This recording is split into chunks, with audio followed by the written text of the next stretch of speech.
All right. Good. Good evening, everybody. Calling to order our Tuesday, February 14th study session. I do hear an echo, but maybe that's good. All right, I will have our city clerk do our roll call.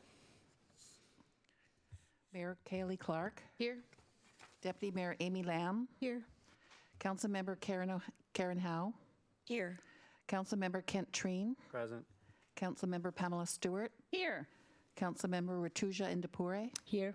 Councilmember Roshino Farrow. Great, thank you. I will entertain a motion to excuse Councilmember O'Farrell. She is out this evening. I move we excuse Councilmember O'Farrell. Second. All right, moved and seconded. Any discussion? All those in favor say aye. Aye. Aye. Opposed? All right. Six people. Okay, 6-0. We are good. She's good. So Pledge of Allegiance, Deputy Mayor Lamb, if you'll lead us in that. Pledge allegiance to the flag of the United States of America and to the republic for which it stands, one nation, under God, indivisible, with liberty and justice for all. Great, thank you. Next, I will entertain a motion to approve the agenda. So moved. Second. All right, moved and seconded. Any questions? All right, all those in favor say aye. Aye. Opposed? Okay. So first up, we have executive session. Looks like we're anticipating 20-ish minutes to start. So pending litigation pursuant to RCW 42.30.1101I. There's two topics, and council will not take action. So let's do 6:55. We will be back. Thank you. All right, welcome back, everybody. So first up, we have our discussion on the review of greenhouse gas emission and vehicle miles traveled reduction goals with David Pyle. Good evening, Council. David Pyle, Department of Community Development. I'm here tonight with department staff as well as our consultant team from Brightworks. Sarah Asteri, our management analyst, will be providing a presentation, and we are all here and available to answer any questions you might have as we continue with this conversation about climate goal setting. And with that, I will turn it over to Sarah. Thank you. Thank you, David. Good evening, City Council. I just wanted to ask, can you see my screen first before I start? Yes. Yes. Perfect, thank you. Good evening, City Council. My name is Sarah Estiri. I'm a management analyst with Department of Community Development. Joining me tonight are Alexis and Chris with Brightworks, who will be on hand to answer any technical questions you might have. Tonight, we will review our greenhouse gas emission, GHG, and vehicle miles traveled, VMT reduction goals for the Climate Action Plan to ensure they align with Council expectations.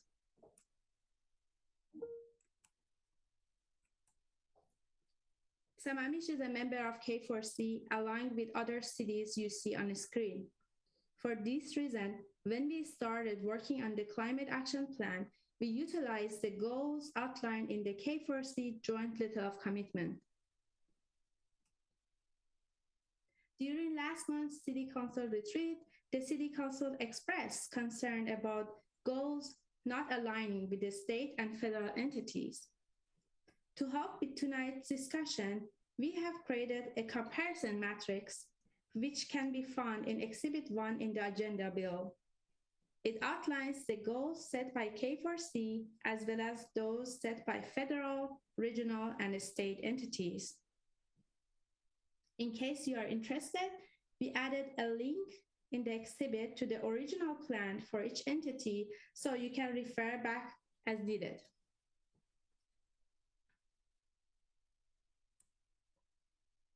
We also thought it might be helpful to see a comparison of some of local jurisdiction on the east side.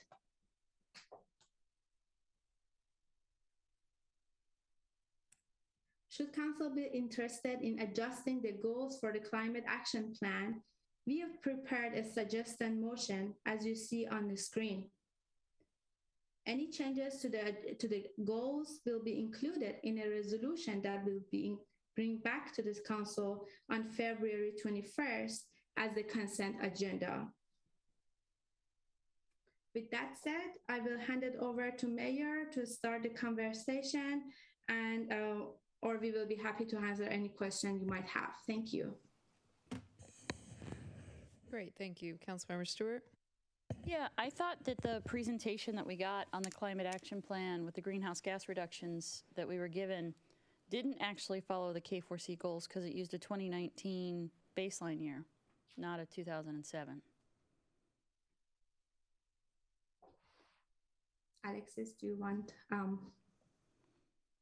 Yeah, I'm happy to take that question. Thank you so much for that. So when it comes to alignment with these broader goals, what we want to think about is the end goal, right? That net zero by 2050, that 50% reduction by 2030.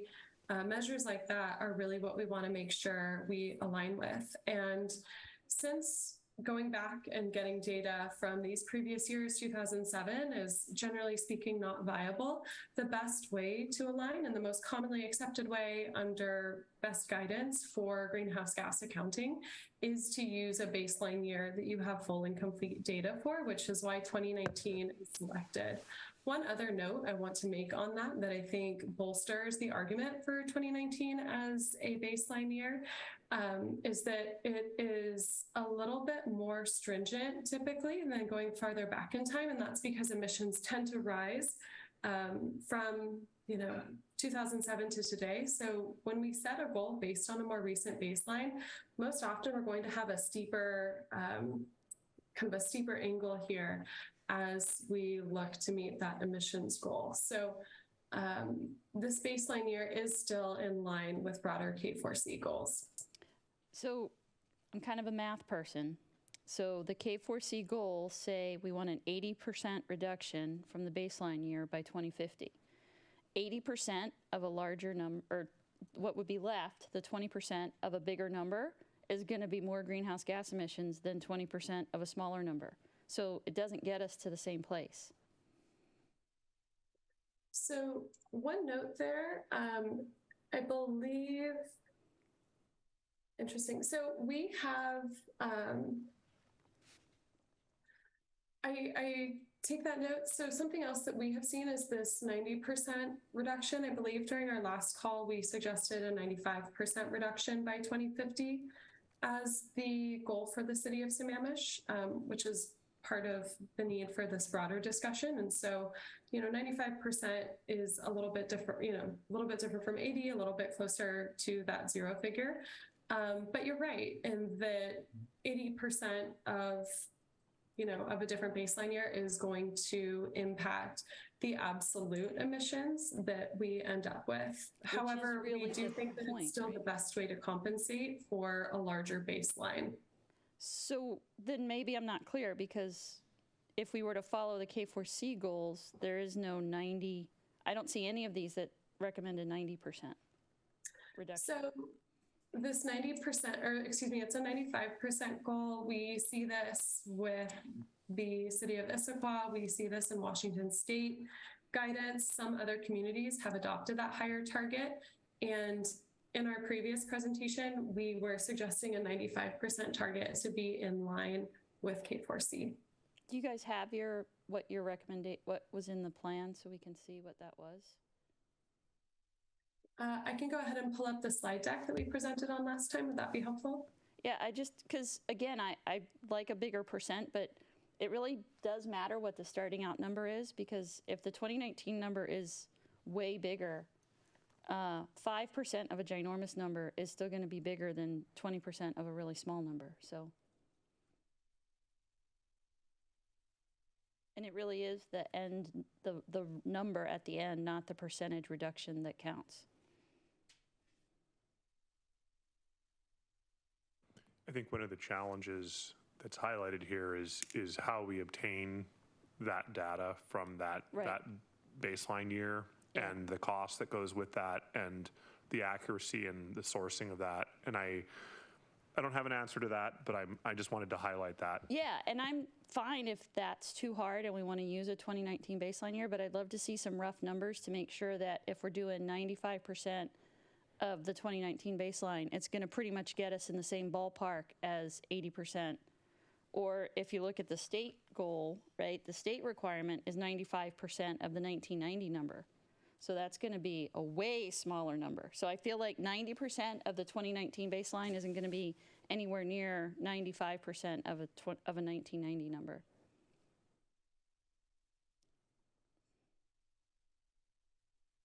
Just math. So basically, it's looking at the profile of the benchmark year or the baseline year and the percentage by date, right? And then figuring out what that would be and comparing that based on whatever source we have, just to get an idea of what the difference is. Yeah, like our end goal should be what the state is trying to achieve, right? Which is really rolling back and getting to a net zero or as close to net zero as possible. And I just feel like we don't know how close we're getting and we don't know how far off we might be. And I think that's important. Thanks. I don't know if council has anything else. It seems that the 2019 is probably where we should start, depending on, you know, what we have, what we don't have, how much cost it would take to actually get to that different year. And then potentially we can adjust the percentages. To Councilmember Stewart's point, I know ultimately we all want to be at zero, but I don't know if it's worth it to try and just match years instead of getting closer to numbers. Councilmember Treen? Yeah, I did have the same question. Like, do we have a baseline date? It sounds like 2019 is the baseline date that we have, correct? Okay, so at this point, then I would lean towards Issaquah's goals or Mercer Island's goals would be acceptable as well. I do have a question about the second vehicle miles traveled, VMT. It's kind of why I looked at Mercer Islands, but should we be looking at freight as far as the movement of materials on East Lake Sammamish Parkway? I know that the starting point is Issaquah and the end point is Redmond or vice versa, but there's a lot of freight that runs on East Lake Sammamish Parkway by large trucks, and I don't know if we're measuring that. So I just present that to the council as it's kind of why I lean more, maybe heavier towards Mercer Island's goals. And I just wondered, David, what you thought. I don't know if that's a community development or if that's transportation. Yeah, so my understanding is that some cities choose to include passenger vehicle miles traveled as their goal versus other that are just all vehicle miles traveled. For those that choose passenger vehicle miles traveled, they're excluding commerce and the activity associated with commerce. And some cities, I think Bellevue was one city where they really were focused on passenger vehicle miles traveled. And my understanding is that for a city like that, they're looking at not impacting their economic activity in their city, but really wanting to focus on the individual passenger vehicles where people have alternative forms of transportation like bus and light rail. Or at least in the future, they'll have light rail. And that other cities have a harder time separating out those, may not have the technology to count commercial vehicle trips versus single occupancy vehicle trips or passenger vehicle trips. So they just go ahead and set a straight vehicle miles traveled standard because you can measure that with hoses, you know, in the roadway, do traffic counts and things like that to get an understanding of that. So I think it's, you know, there are some methods where you can pull out different types of trips based on the size of the vehicle and the number of axles in the vehicle. But in a city like Sammamish, where we don't have a lot of large truck traffic, where we really have a lot of Amazon vans running around the city, I don't know that we could necessarily differentiate between a passenger vehicle and an Amazon van. But we could, I think what I'm hearing, though, is that on East Lake Sammamish Parkway, when, semis, trucks carrying gravel, concrete, rock, soil from Issaquah to Redmond or vice versa, those trucks are, those would be able to be registered on our hoses that are across the road. I'd have to check with my Public Works counterpart, and I don't want to speak out of turn, but my understanding is that the equipment can recognize the time of the pulse in the hose based on the size of the vehicle and number of axles, the length of the vehicle and the number of axles. Yeah, I would consider then that we should look at freight, because we have large trucks that are running East Lake Sammamish Parkway 5 days a week, sometimes 6 days a week, and we're not taking into account the pollution that the CO2 that they're putting out into the air. So I would lean towards the goals that are set forth by Mercer Island, and we'd have a 50%, 75% in 2040 and 95% in 2050, and that we'd also look at both passenger and the freight. And if you want to specify that the freight is along East Lake Sammamish Parkway, I would be in favor of that as well. Thank you. Deputy Mayor Lamb? So I would support Issaquah's 2007 baseline. Obviously, I'd like to match the Washington State of 1990, but if we can't due to the inavailability of data, I would match 2007. I find it kind of curious that all the neighboring cities are using baseline of 2007, and we don't have the data for 2007, but our neighbors do. I mean, Issaquah's right next to us, and they have it, so. So I think that's a question for the consultant as to whether or not there's a data set from 2007 that's readily available that all of the cities, say in King County, had available to them. And if we could find our version of that data, then we would be able to use 2007, for example. So I don't have an answer to that.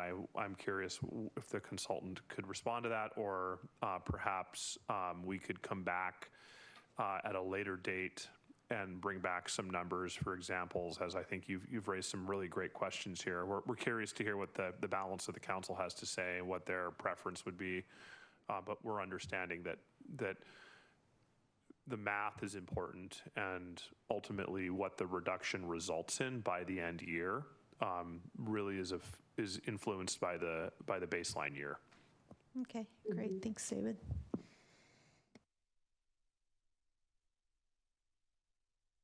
Sorry, I didn't know if Alexis was speaking. Councilmember Indapure? Thank you. David, you or Sarah, can you remind me again how we calculate the aviation sector again? So I'll have to pass that off to Alexis, I think, who is available. Yeah.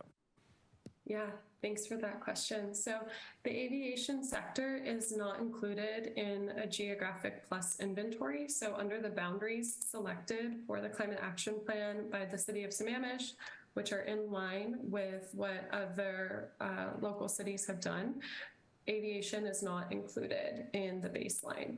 However, if something like aviation is of interest, there is data available from King County.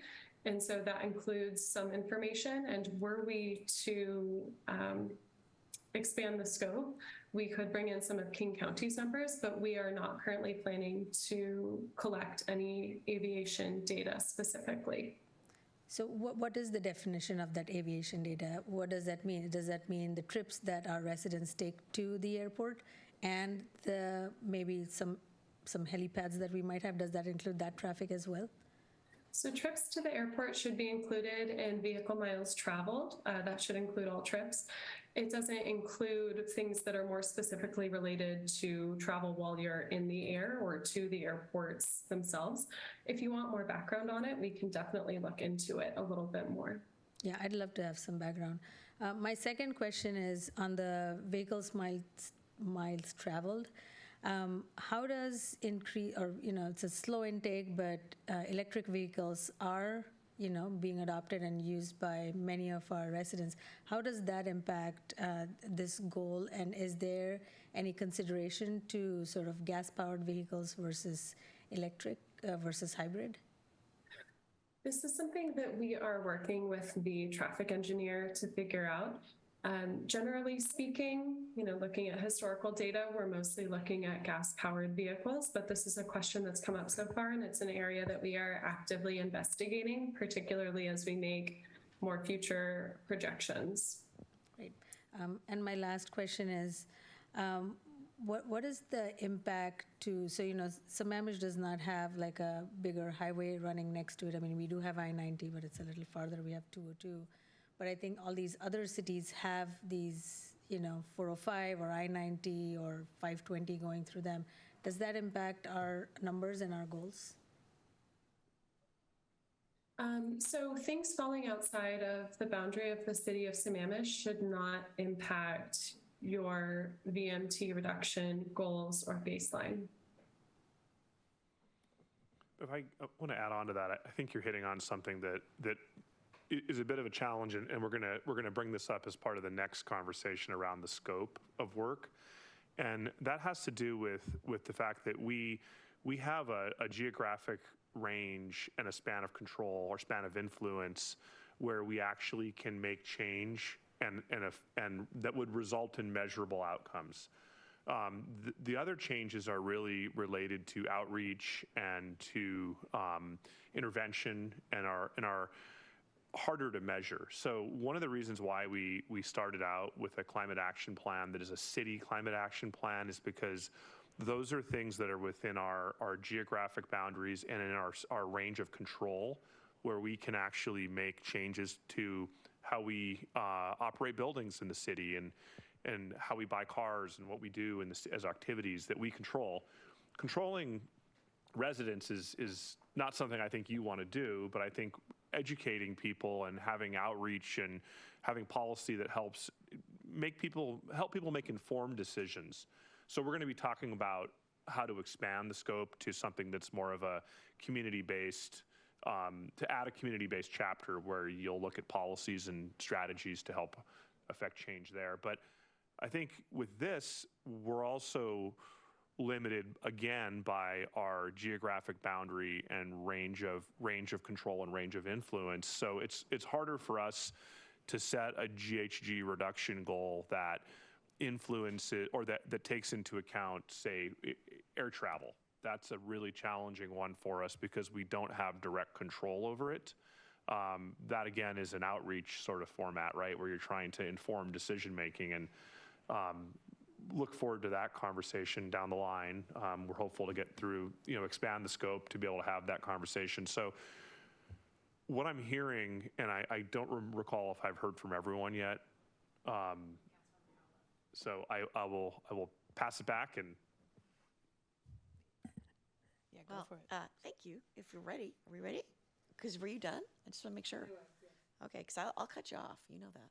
So I'm looking at Mercer Island's numbers and liking those as being something that I feel good about, except for under VMT, there's that odd percentage of 5% to 50%. And you look at that and go, that is not a goal. That is, it's just too broad. So I would like to see something much tighter that was closer to the 50%. Without such the leeway down to the 5.5, down to the 5%. The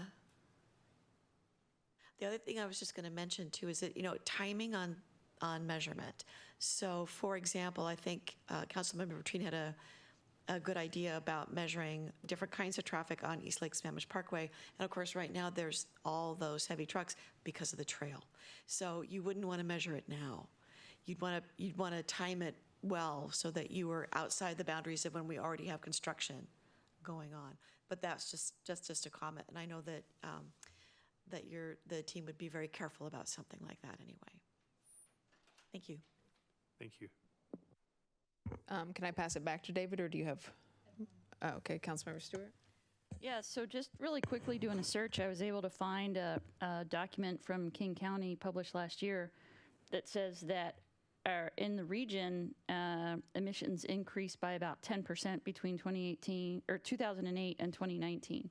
So if you want to take the 2019 baseline, cut it by, whatever the corresponding percentage would be. If you increase by 10, you cut it by whatever, right? It would be a bigger number. But anyway, if you wanted to do that, and then this is different than the other chart we saw where Issaquah had a 95 to 100% reduction by 2050, I thought, in our packet, wasn't it?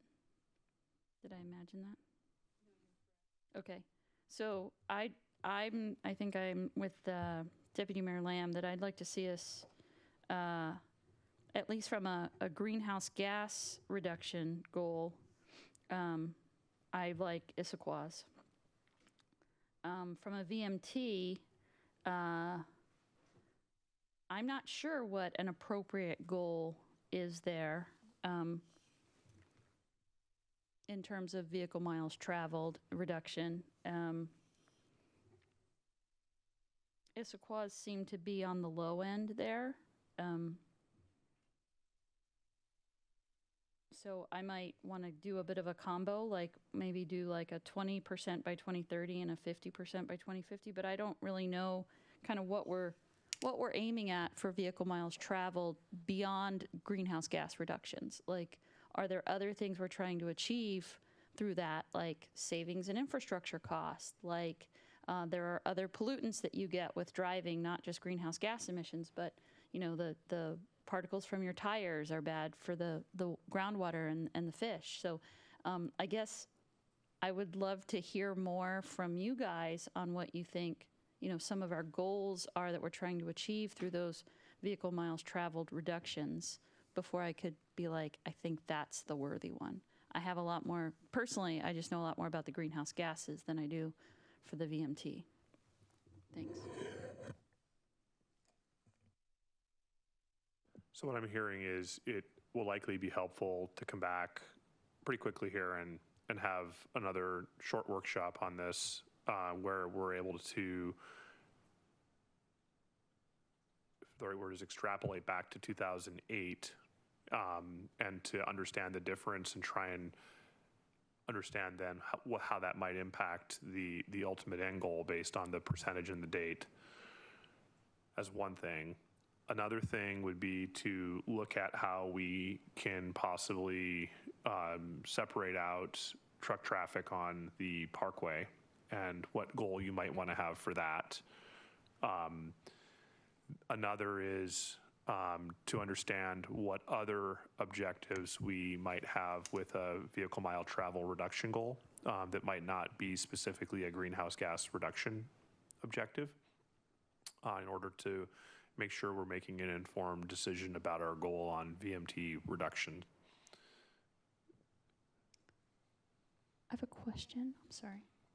Councilmember Stewart. If everybody's not including like the trucks, right? Like if everybody's like, hey, big trucks aren't my problem, then whose problem is it? And I'm not trying to say like Sammamish needs to take on saving the world, but whatever we spend now to reduce our greenhouse gases, we're gonna save a bajillion, technically speaking, dollars in the future, mitigating the negative impacts of severe weather, et cetera. So I guess I'm just curious, like, again, from a level of effort, it almost feels like it's more effort to cut the trucks out than to just leave them there and figure out ways to reduce things. But I guess that would be something for you to come back to us with, right? Is that if making a carve out for certain types of vehicles along East Lake Sammamish Parkway is a lot of extra work, I'd rather leave it in there and focus that extra effort on how we actually mitigate those greenhouse gases. That'd just be a thought, right? Thanks. Councilmember Howe? I'm not put words in your mouth, Kat, but I assumed you just meant identifying knowing what it is we're trying to manage, I think is going to be really helpful. If it is just a thump that we measure, that'd be awesome. And I did have one additional question because you brought up airplanes. I just thought, well, what about boats? Do we care about the boat traffic on the water measure? I mean, would we measure that? I think that is a much more challenging one to measure because you have a harder time counting the boats unless you had, how you have traffic spotters that basically count traffic. They're trained to do it and they're calibrated to do it. You'd have to have people doing that, or you'd measure it at the boat launch on the state park. However, there's how many hundreds of boats along the shoreline that sit in cradles all summer long and are used regularly. So I don't know how you would measure that either. That one's a challenge. That one you could put a pin in for a future chapter and continue to work on.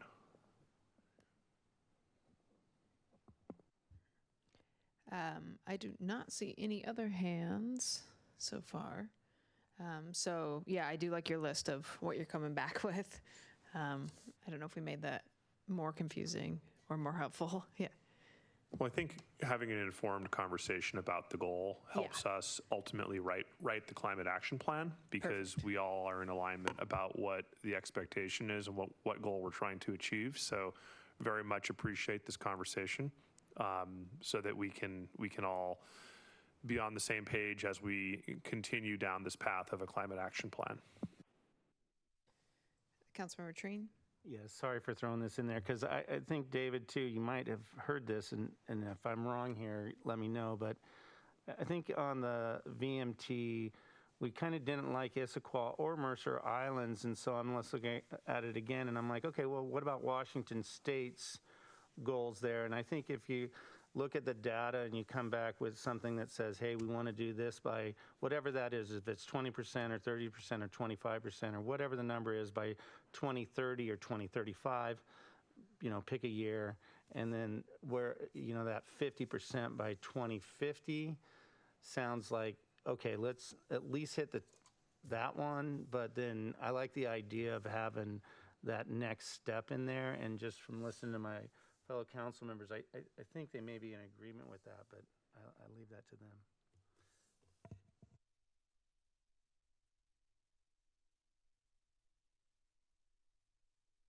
Thank you. Yeah, that's I'm looking at the table right now, so that's definitely a valid comment and good feedback. So it's an interesting. There's different ways of measuring it. So. All right, I don't see anything else. So is everyone staying on for the next? I believe so. Cool, awesome. So reviewing the scope of work for the Climate Action Plan. Take it away. Yeah, again, David Pyle, Community Development Department. With me tonight, I have Sarah Steary, who's a management analyst with the city. She's going to be taking over as the primary lead for the city on the climate action plan work. I also have Miriam Leitner, our planning manager, as well as Kelly Hildy, our deputy director. And with Brightworks, our consultant team, we have Alexis Whitaker and Chris Forney. I do have a presentation for you, and I will be sharing my screen, so just bear with me for a second here while I pull that off.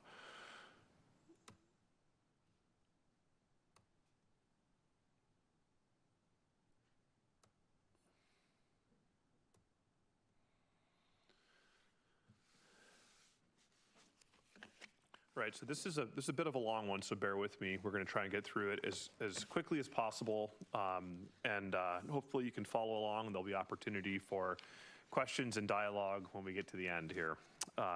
So good evening, Council. Tonight we're going to be going over some scope expansion options for the city's climate action plan.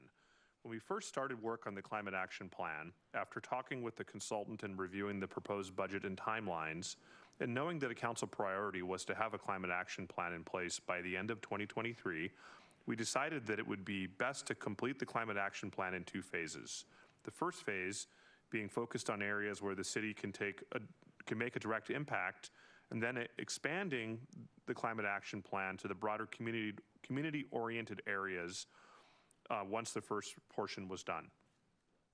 In response to the city council members' concerns that the current CAP approach does not comprehensively address reduction strategies and measures that focus on individual community member actions to reduce greenhouse gas emissions, we have worked with our consultant Brightworks to develop a range of options for scope expansion that we will be going over this evening and asking for your direction so that the project can stay on track with its current timeline and still meet community expectations on what is included. All of the options we are going over tonight are detailed in Exhibit 1 and Exhibit 2 of the package. Exhibit 2 provides an overview of the current CAP scope and shows possible changes based on the various scope expansion options. The first scope options we're going to be exploring relate to the integration of community-oriented greenhouse gas reduction strategies to the CAP. With option 1, the consultant would provide a guidance document to help with the development of a future community-oriented reduction chapter. This would include next steps and considerations for future iterations of the CAP, such as areas of focus, key stakeholders to engage, proposed timelines, an approach that could be used to design a work plan and budget for a future community-based climate action plan effort. Think of this like a trailhead and a map to help start a journey. Although it would show you where to start and how to get there, it does not actually include the development of the community-based CAP chapter. Option 2 centers on a literature review of other East Side cities' climate action plans and the development of a white paper memo outlining actions taken from other cities' plans that could be used in Sammamish. The literature review would also include findings from King County's 2015 consumption-based GHG inventory, which measures goods and services consumed within the community, including embodied emissions associated with the production, transportation, use, and disposal of goods, food, and services consumed by the city and within the city. Option 2 also includes option 1, and using the previous analogy, you get the trailhead, the map, and the guide to waypoints along the journey.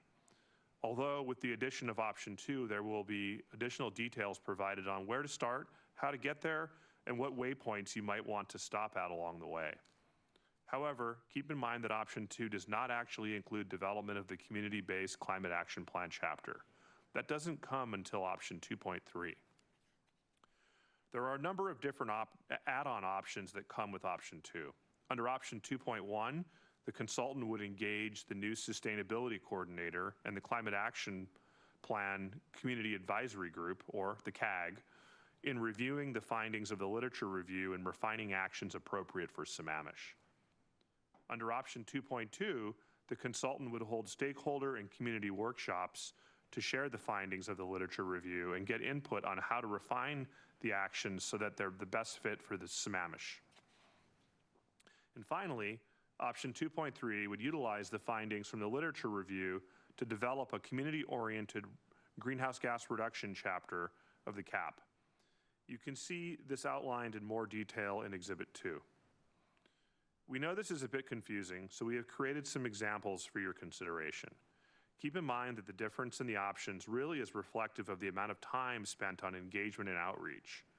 If the council chose to bypass the add-on outreach efforts under options 2.1 and 2.2, then we would just be looking at going straight from option 2 to option 2.3 and only using the Planning Commission for outreach, and would save around $17,000.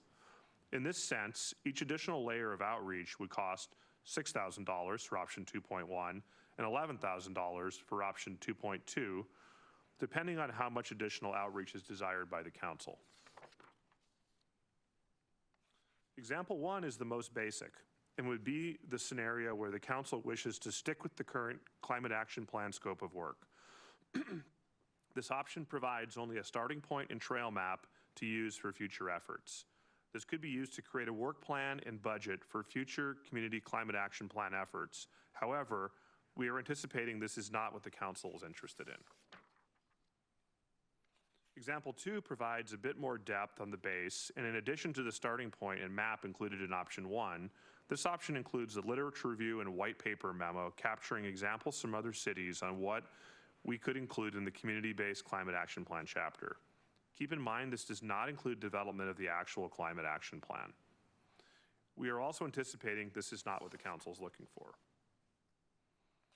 Example 3 continues to build onto the prior examples and adds the first level of community outreach, where the consultant and staff would look to the newly hired sustainability coordinator staff person and the newly seated community advisory group, the CAG, for assistance in refining findings of the white paper memo generated by the literature review. The product from this example would be a white paper memo, community advisory group recommendation, and community climate action plan measures matrix outlining different climate action measures that the community advisory group felt would be the most appropriate fit for Sammamish and that could be integrated into the community climate action plan chapter when that is finally taken on. Example 4 is similar to example 3, but uses a different type of outreach. Under this example, the consultant and staff would use stakeholder and community workshops as the method of outreach for assistance in refining findings of the white paper memo generated by the literature review. The product from this example would be a white paper memo, community workshops report, and a community climate action plan measures matrix outlining different climate action measures that the community workshops identified are most appropriate for Sammamish and that could be integrated into the climate action plan chapter when that is finally done. Example 5 simply blends example 3 with example 4 and expands outreach to include both the community advisory group as well as the stakeholder and community engagement workshops. Example 6 includes the base option of a literature review and other cities' climate action plans and a white paper memo of the findings, and also includes development of a community-oriented climate action plan chapter. Under this example, staff would work with the consultant to develop a draft community-oriented climate action plan chapter and would take it to the Planning Commission as the method of socialization. This example does not include use of the community advisory group or engagement workshops and includes limited outreach and consequently would save around $17,000 due to not using options 2.1 and 2.2 previously shown. Example 7 includes the base option of a literature review of other cities' climate action plans and a white paper memo of the findings, and also includes development of a community-oriented climate action plan chapter. Under this example, option 2.1 is added, resulting in additional outreach, and the project team would engage the community advisory group in the development of the new chapter. Example 8 includes the base option of literature review of other cities' climate action plans and a white paper on the findings. Also includes development of a community-oriented climate action plan chapter, although under this example, option 2.2 is added for additional outreach, and the project team would use engagement workshops as a community outreach tool instead of the community advisory group that was shown in option 2.1. Finally, example 9 includes the full process with all levels of community outreach through inclusion of both option 2.1 and option 2.2. Example 9 includes the base option of a literature review of other cities' climate action plans, a white paper memo on the findings. It includes development of a community-oriented climate action plan chapter and utilizes both methods of public engagement shown in option 2.1 and 2.2. The total cost of this example is $50,000. Based on prior feedback from the council, we anticipate this is what the council is looking for, as it can be accomplished within the current time frame of the Climate Action Plan project, includes robust community engagement, and is a modest budget increase. The work listed here would put the city in a good position to launch a sustainability and climate program and would provide a foundation for work to be done by the Natural Resources and Environmental Sustainability Coordinator position, as well as a Sustainability Commission. Not to make things more confusing, there are other options. These are a few other scope options that should also be included for consideration. The first is the creation of an appendix in the CAP which would include an implementation plan and matrix, which could be designed to help the city start implementing measures identified in the Climate Action Plan and track progress towards any identified goals. This matrix would be utilized by the city's new sustainability coordinator and would detail the responsible party, approach, timeline, and how the implementation can be measured. Further, there is the option to begin scoping work for future additional Climate Action Plan chapters specific to other impact areas such as materials and waste, natural resources and open space, water, and resiliency. While the current Climate Action Plan may cover some of these areas, it does not include quantified goals for them. If desired, the project team could add new chapters for each or some of these areas, with each chapter including a review and analysis of baseline data and existing conditions within the city. The cost and timeline would vary depending on what the council would look at, but the consultant can use council's input to start scoping out what this could look like, with the final budget and scope being integrated into the city's mid-buy budget for request for the 25 or the 25-26 budget. While these may be desirable options for the council to consider, we do want to note that these options either add costs beyond the options previously presented or cannot be completed within the current time frame of the Climate Action Plan and may be best added later once the first version of the Climate Action Plan is in place, allowing time for the Sustainability Coordinator and the soon-to-be formed in 2024 Sustainability Commission to work on these additional elements and possibly update the Climate Action Plan with these enhancements in 2024 or 2025.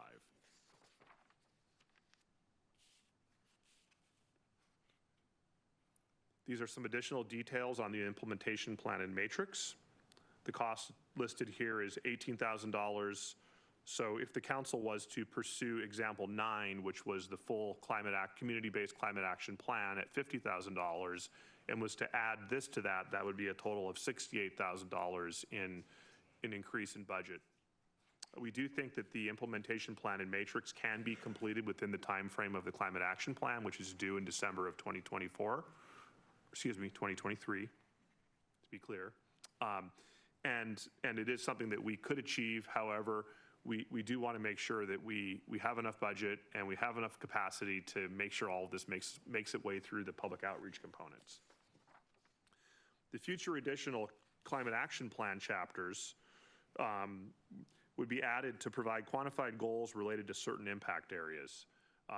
These need to be further fleshed out, would require additional engagement, potentially with a sustainability commission, and we feel that these would be best suited to start up in sometime in 2024 going into 2025, which might lead to an amendment to or revision to the climate action plan. In addition to that, there's also a significant cost associated with these. We would want to make sure we've budgeted appropriately for it, so it might be best to take these up in 2024 and 2025 and have adequate budget in place. So with all that, I'm circling back around to the slide that lists the options. And we have a suggested motion if you want to provide direction to us tonight.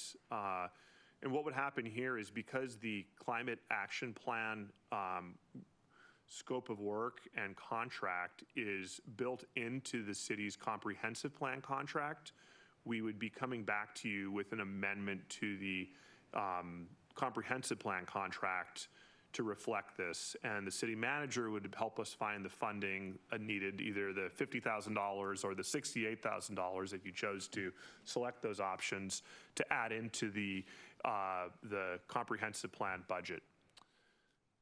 We also will be coming back to you with an update to the comprehensive plan budget based on our next topic tonight at a later date, because we are going to be continuing to work on the refinement of the scope of work for the comprehensive plan, and that might result in a change a change to the contract. So with that, I'll turn it back over to the mayor. Thank you for enduring that long presentation, but there's a lot of detail we wanted to get to and help break it down for you so you'd understand the different options. Councilmember Stewart. Thank you, David. That was great. I have a couple of questions. First of all, what is this analysis of, can you go back to like the list? There we go. What is can you explain more about the literature review of other city caps for future community-oriented reduction chapter? Yeah, so one piece of feedback that we've received from members of the community and from the council and from the commission as well is there's been a lot of great work done by our neighbors. And why can't we utilize some of that information, carry it forward, and help us speed up the development of a climate action plan? We agree. Okay. However, that does take work to sift through it, to pick out what in there might be appropriate. And we would want to definitely then use option 2.1 or 2.2 to take it to some community groups to get feedback on the appropriateness of it or to right size it. So what that is really is time spent reviewing other jurisdictions' plans, picking out those components that are most appropriate, and then providing a memo, which would be a white paper memo, a technical memo on what their findings were, with a recommendation that then could be used to, if you choose 2.1 or 2.2, take through that group, ultimately leading to a foundation for 2.3. Got it. Thank you. Next question is, have we posted the job for the sustainability coordinator yet? So I am in the process right now of finalizing the job description. We do have many other positions that are competing for recruitment time. And our HR staff are doing the best they can. We've got quite a few jobs we're pushing through and trying our best with that. So, if I could add to that, excuse me, Councilmember, one of the things that we've been doing with that position is making sure we have all things included that we want them to do, that we know of, or that we think we might want them to do, because again, this will be a representative position once it's completed, and the job description is a lot harder to change once somebody's sitting in that position. So we've been, as part of this, we've been reviewing what they might be working on and adding and refining that job description before that's part of the review through the HR process. So I understand the desire to have that person in place, but we also want to make sure that we get it as right as we can going in to make sure that they can hit the ground running, whoever that person is, when they come on board. Okay, great. And I'm sorry, did you have an ETA on that? I appreciate all that. So the steps are, we have, because we're also doing a class comp study right now, we're doing position questionnaires, and the PQ process is something all the staff are doing, and our HR department has asked us to also do that for vacant positions or newly created positions. So what happens is we have to not only create a job description, but we have to answer a series of questions about the position that then gets sent to a consultant who contrasts that to the job description and makes edits to the job description. There's quite an elaborate process here. And that's all great. It was just a simple question, I thought, if there was an ETA.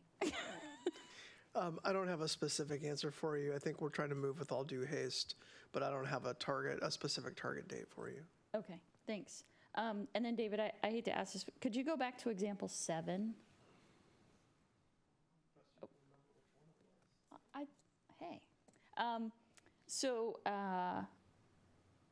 My inclination would be to start to do this, because the additional community outreach will have to happen anyway, right? When we do planning commission and comp plan reviews. So I kind of feel like this would be the best of all worlds, where we could have a community advisory group to really lean in and help us move on this and narrow it down.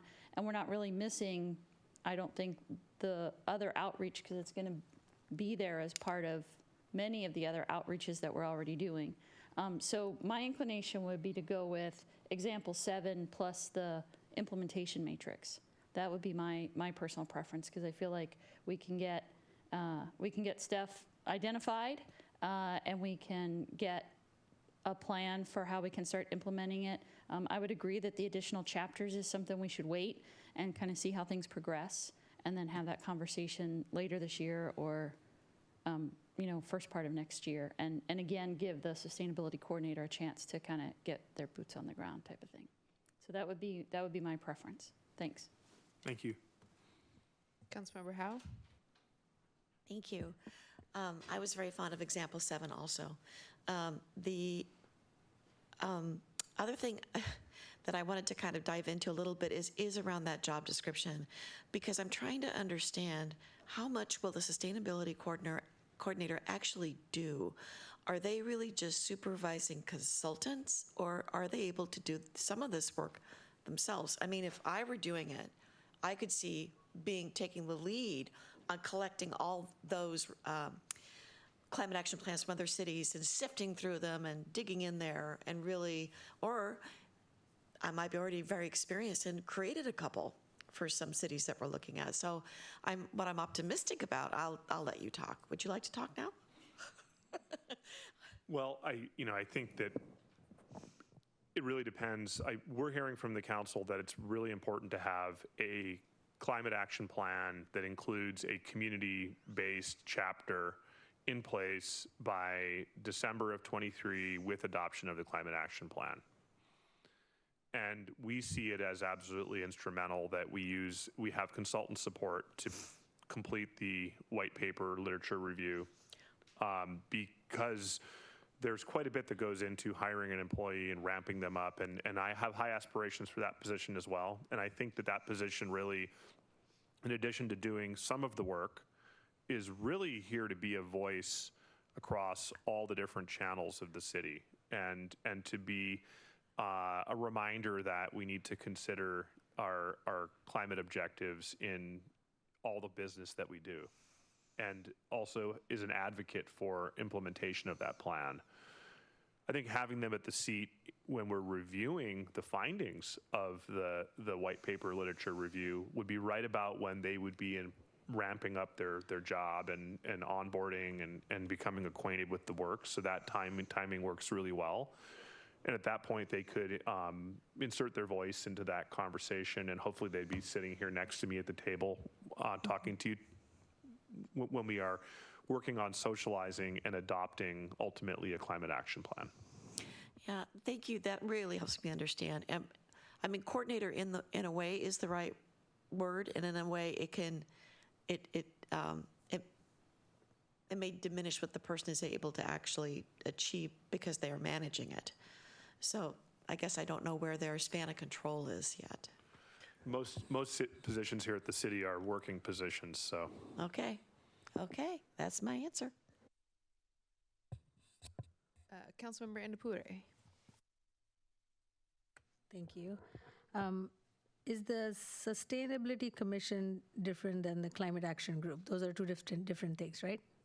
Yeah, great question. So I think we did our first reveal of our plan for the Community Advisory Group at the council retreat a few weeks ago. We built up a strategy about how to pull together a community advisory group. We're working on that, among other things, right now, trying to get that ramped up. And ultimately, the idea is that the council would participate in nominating, and staff would participate, the city manager would participate, and we'd pull together a group of about 10 individuals in the city who are interested in this topic, hopefully a well-balanced group. And that group then would help us guide, under 2.1, the development of the community-based component of the climate action plan, that chapter, in addition to the rest of the climate action plan as well. But their focus would really be on that community-based component. And then ultimately at the tail end of their service that would run through December with the adoption of the climate action plan, we would have the option of rolling that group over into a sustainability commission. The council at that point could choose to either roll it over and offer seats on the Sustainability Commission to members of the Community Advisory Group, or the council could choose to do interviews and do complete new appointments. Ideally, out of this process, we would get a draft Sustainability Commission charter. We would get a draft Sustainability Commission work plan, and we would know when we do form a commission what actually their purpose is and what their work is set out for them for hopefully a year ahead, so that they could be seated and then initially start working on that work plan with the coordinator, who would be the one that ultimately staffs that group. My second question is, so for example, if we go ahead with the best plan, right, like which was I think $50,000, which had option 1 through 2, 2.1, 2.3. At the end of this, so if we go with this, what's our measure of success after we go through and come December? Do we just have a plan that somebody has to then take it and actually implement it? And what is the goal that we are looking for? So there would be two primary components to it. There would be, I think there's an outline of what might be included in one of the exhibits, but the two primary components, aside from the baselining, the community profile, and aside from the goal setting, the two primary components are the city climate action plan and the community climate action plan.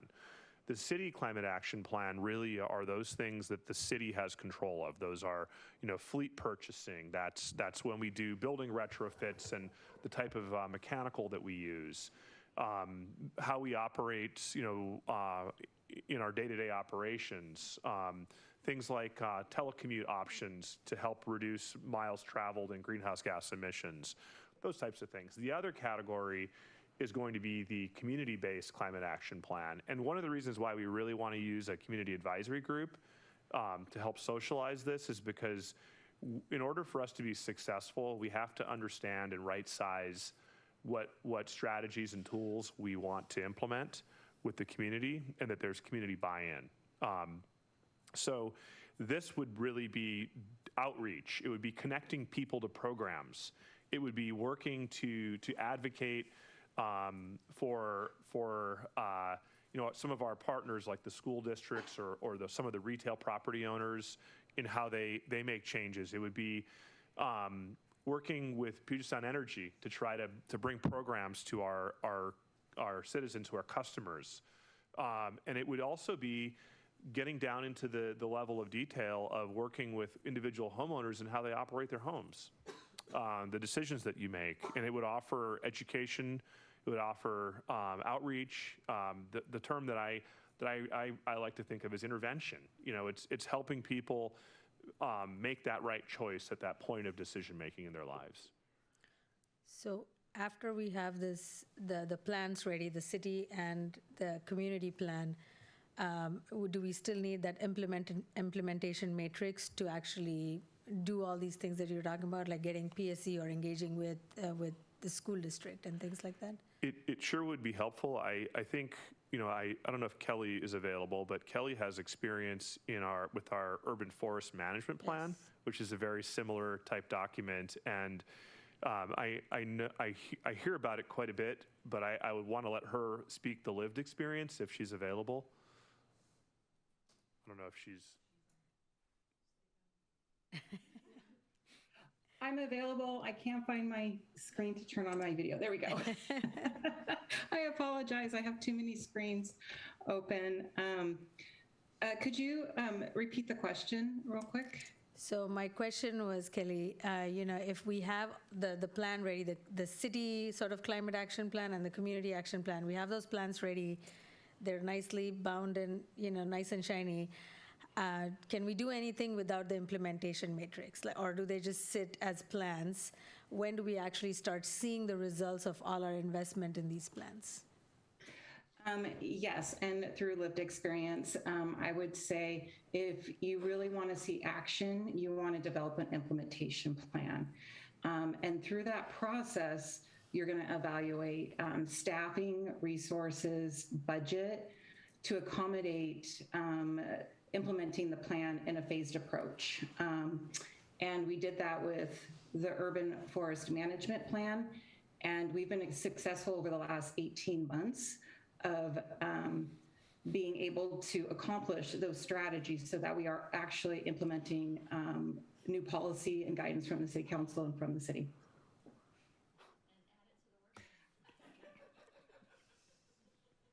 For sure. That's great. So I think that really helps. And then, David, would we have to do any other updates or changes to our municipal code to have these certain, suggestions that might come to be implemented? I certainly anticipate that would happen. One example that I've heard early on is a green building code. Yep. That's one that we actually have budget for in the tail end of '24 to start that process already. There are others related to the building codes that we see come through, and there are some local amendments that you could make regarding energy, glazing, insulation, those types of things, types of appliances. Yep. So, okay, that's good to know. So even after we finish planning for all this by the end of the year, it'll still take maybe 2 to 3 years if we're still focused on the climate action plan and changes to see them being sort of in the community and to start seeing those results. And our again, I have high aspirations for the coordinator position. Our goal would be to have them working immediately on implementation of things that we're working on in the plan, and to start that process, to start to perform outreach in the community, get to know the community. One of the benefits of using the option 2.1 or option 2.2 as an additional layer and in addition to the Planning Commission is that it provides legitimacy to the plan. And one of the biggest concerns that we have in planning is that if we don't do proper outreach and follow the process, that something is ultimately not seen as legitimate by your successors here on the council. And they might then not want to follow that because it would be labeled as not having done the proper outreach, and therefore it is not legitimate and it doesn't have continuity going forward. So we're really, seeking that level of engagement with the community in order to ensure that it's something that we can continue to implement over the years and be successful. Great. And I think I just want to echo Councilmember Stewart's point about, since we're doing the outreach already, can we incorporate the outreach? Like, can we combine the different kinds of outreach along with this? Even though I know, there might be some nuances here and maybe we can't combine everything, but. Well, I think, we have a limited amount of Planning Commission meetings, so we definitely want to use those wisely. However, the Planning Commission, as you know, does like to hear from community members. So really, I think it's trying to get the community advisory group ramped up, get feedback from that group, and then use the Planning Commission to invite additional comment from the community. I do see Miriam has her hand up and she's joined us here on screen. I just wanted to add, building on the work that the coordinator will be doing, I think it's also really important to add capacity on the work plan to take on, especially the city initiated and the things that the city has control over, so that it carries into the work that all of our departments are doing, whether it's Public Works or DCD or Parks. I think that's going to be a really critical element in terms of the implementation. Good point. Very valid. I just want to, last comment, I just want to thank the DCD for getting this going and doing all the other things that you're supposed to do as well at the same time. So I really appreciate everybody's involvement and energy and enthusiasm. So thanks. Thank you. If we could just do this, we would be very happy, because this is the more fun, see the effect and results kind of thing, whereas we have all this other stuff administrative that we have to do. Yeah, no, I can see Kelly's handprints on this already, so yeah, I'm excited. Deputy Mayor Lamb? So I prefer option 7 or 9. Is option 9 following a lot of what you say, that it goes through Planning Commission and it has more stakeholder meetings? So is that actually the option you prefer, given what you just said about it being like more legitimate? Well, we see 2.1 or 2.2 as meeting that need. Obviously, 2.1 plus 2.2 takes it the whole distance. However, we also have some concern about bandwidth to be able to have that many public meetings, and fatigue in the community from too many meetings. So. Yeah, if I could put a finer point on that, I think given all of the planning processes we have going this year, I think we are going to run into the problem of just sheer public meeting fatigue. So I do think there is a real case to be made for being very strategic about how and when we try to engage. And we do have enough discrete planning processes going that we can't necessarily combine many of them and have the same discourse in those meetings. So I think we have to be really, we are trying to move a ton of very large planning items forward all at once. And so in order for us to be able to really get the right feedback that we want, we have to be strategic about that. And I think that's going to be a challenge this year for sure. Okay, so it sounds like option 7 is a good And one. yeah, having a community advisory group is a dedicated group helps with that because you're not asking the public to come participate in an event. We do ask that they do at the point of the planning commission, and there is a lot of opportunity for public engagement through public comment, public hearings, and those types of things. But primarily, we're working with a dedicated group up front. And when do you think we can start accepting applications for this committee? Yeah, our goal is to open that up in March and have them seated by the end of March and really the first functional meeting sometime in April. Okay. My last question, and I also support the implementation plan and the future CAP chapters. Those chapters overlap what's also going into the comp plan. And I see that there's a cost here, so how do you differentiate the costs between these chapters in the comp plan versus for the climate action plan? Yes. And also, like I see resiliency as a chapter, but resiliency is a chapter or a section in the comp plan. Yeah, so the comp plan is more setting policy. What do we want? Where do we want to be in 2044? This is more taking what we want and implementing it in actions and providing guidance and helping frame what we should be putting in the work plan and what we should be budgeting for. Okay, so the cost, I'm just It wondering. doesn't really help with the cost because you still have to drill down at that level of detail on what all those actions and tools and strategies are to implement your policy direction. So it's actually timely because we really are looking forward to getting I think as I said in some of the speaking notes for these, that this would be really best suited towards the tail end of 24, 25, because at that point we'll have a draft comp plan out with draft elements, with draft policy language that we could take and start to build those next chapters in the climate action plan for implementation. Okay, So, I got it, yeah. Yeah, thank you. Councilmember Train?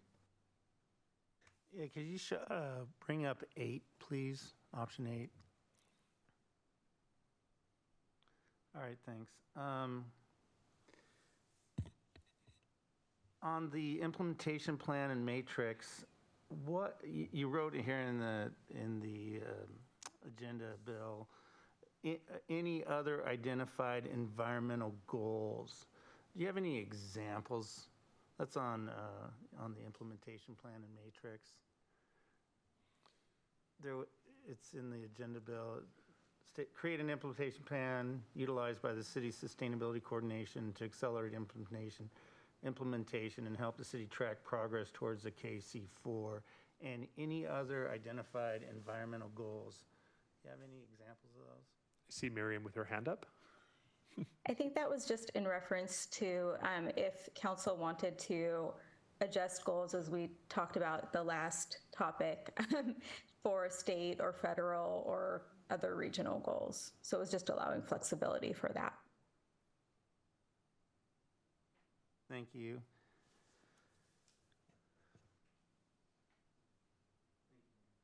Yeah, I'm going to go, so I think, yes, 7, or I would say 7, then maybe 9. Where is this money coming from? And for the implementation plan, is that this biennium money or? So we're just going to ask you all to donate on your way out the door. Yeah, I thought so. Yeah. No, if council will recall, there was money that you all allotted to set aside for council goals that we hadn't necessarily identified yet, part of achieving your council goals. So there are dollars that we have allocated for implementing council goals. This is where those dollars would come from. It would take out of that reserve bank, if you will, for those things. But this is exactly why we have those set aside for just these conversations when we get to these points to say, oh, council's identified a need and a desire to do something more to achieve the goals, and so we wanted to make sure to have dollars available for that. They're not going to, I mean, we will go through them, but if council chooses to decide to use them for this, then that's great, and I think we have the dollars to be able to, for sure, example 7, for sure, and if council chooses to do the whole thing, we will sort out how to make that work and let you know whether or not that's possible. But I think for sure we can, example 7, there are dollars to be able to move over to David's department to increase the scope of the current contract. Okay, and then, so if it was 7 and the implementation, so 57,000, and that's this biennium Correct. money, right? Yeah. Okay. Yeah. Ugh, I mean, if we have it, I guess. That's just it seems like a lot. But I don't know how we would do something without an implementation plan, so. And I appreciate that, Mayor. If I could offer council just sort of one thought as we go through this. We are, as we move forward, and the more refined the plan gets, the more you're going to know. And so as we move forward, there's going to be decision points all the way through this.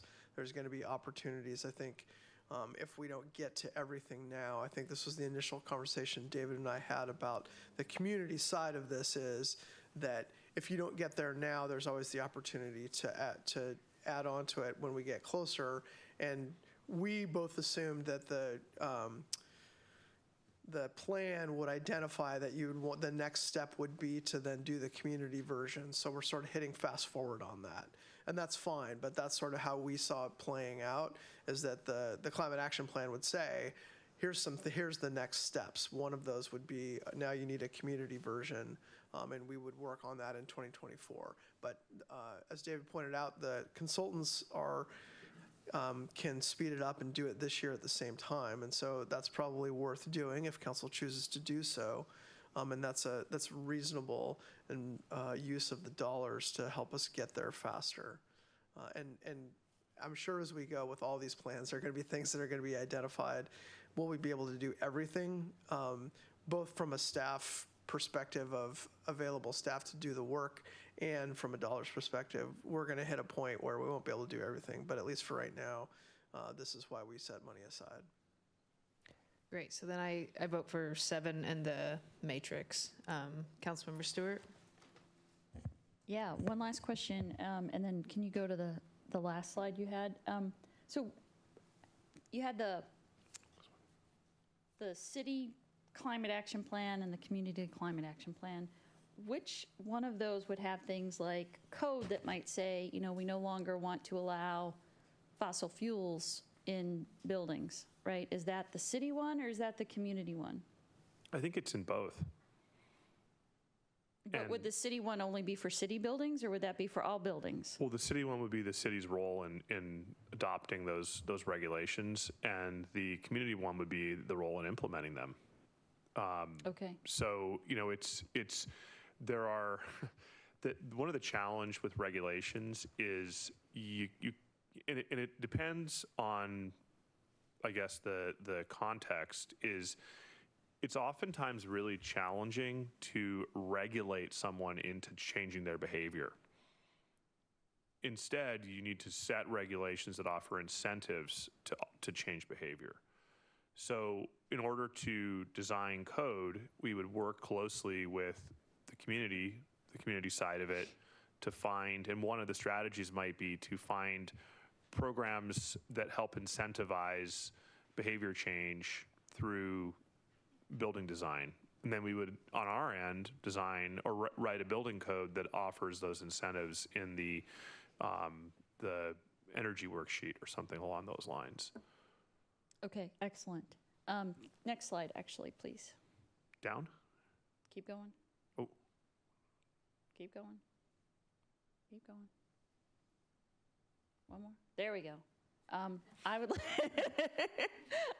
I would like to make a motion to direct the city manager to allocate funding to Frameworks Comprehensive Plan contract to include example 7 plus the implementation matrix. Second. And if I may speak to my motion really quickly, I do think that the community advisory group is the way to go with this, because I do think that we will get the additional outreach through the other processes that we have to go through to adopt the plan.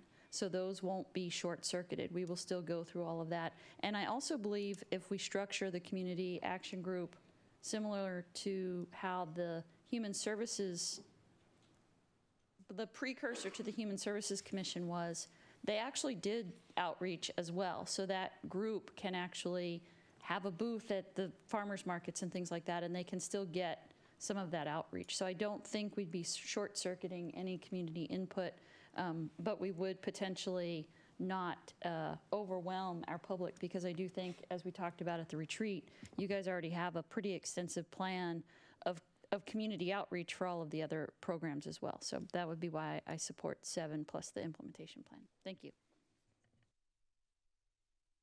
Councilmember Howe?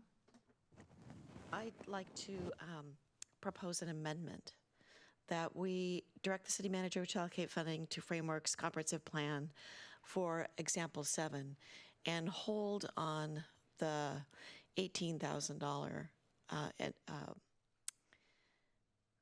plan or thank you, implementation plan, until such time as it becomes apparent that we need that that the timing is correct for that. Now, there may be a reason why that's not a good idea, and that it screws up your consultant. And if that's the case, then I'd like to know that. But I am looking at the decision points along the waypoints you described. And if I don't need to spend the money right now, I don't want to. And if our coordinator that comes online wants to influence and actually maybe do some of that implementation planning, I'd like to afford that person the opportunity to do that. So that's my amendment. Is there a second?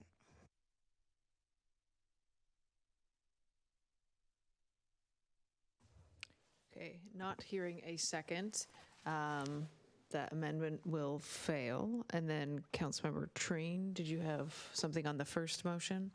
Yes, I do. I have one concern only, and that is with the community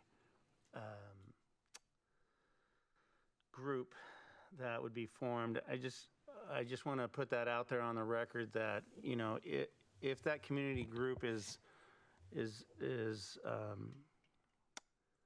it just needs to be well-rounded and represent the whole of the city of Sammamish and all of its residents and stakeholders. And if that's not the intent of the council, then I would not support this motion. But otherwise, I do support it, but I do have that concern and just want to put that on the record. Thank you. All right, so motion on the floor is for 7 plus the matrix, I believe. Yep. All right, any other questions or comments before we vote? All right, all those in favor say aye. Aye. Aye. Opposed? All right, so 6-0, you are good to go. Thank you. Thank you, Council. Yeah, thanks Miriam and Alexis and Sarah and Chris and Kelly. Now they're free, right? Okay, so. Some of them are free. Some of them are free, okay. All right, next is the review of the draft comp plan vision statement and the periodic update scope of work. David. Yeah, so again, David Pyle, Community Development Department. For this third agenda item tonight, we have our consultant Framework, Jeff Arango with Framework. We also have Evan Fisher, who's our Senior Management Analyst in the Community Development Department, who is managing the contract for the comprehensive plan. I believe they are being promoted to panelists at this point. And what we have queued up tonight is a review of the draft vision statement, looking for council feedback on that, and also the draft revised scope of work.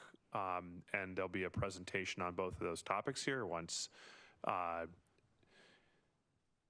Evan and Jeff join us. There they are. There you go. Welcome, Jeff. Thank you. Good evening. Oh, there's one other thing that I wanted to do, and reminded of it. Before we shift gears into this, I will share my screen again. We have one fun thing to share with you. Let's see, just a sec here.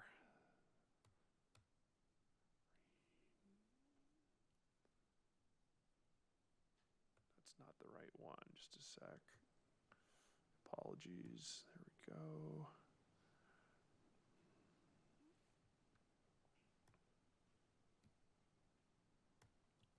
Almost there.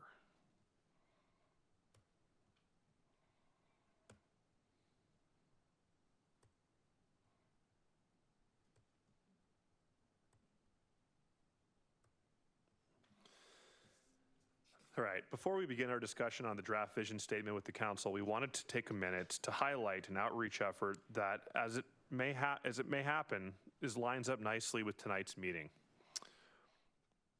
As part of the comprehensive plan update and to celebrate the Valentine's season, the city of Sammamish has been asking our community to express what they love about our beautiful city by submitting love letters to Sammamish. We've received many great submissions, which will be on display at City Hall and on the envisionsammamish2044.org website. We thank everyone who submitted a love letter and want to quickly highlight a few of our submissions. The first is a submission about Lake Sammamish. We certainly agree and can't wait for summer lake time ahead. The second is a poem celebrating Sammamish and the community. The events of Sammamish make us stronger and together. We are loving and caring forever. We have goats and goals.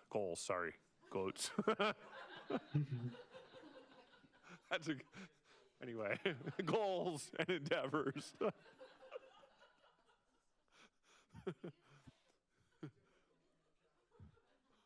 The rivers and trees with the singing bees. With charity programs and things to help people, the people of Sammamish will be the happiness key. We, the people, always get along. We might do some art or sing some songs, yet the greatness of Sammamish will always belong.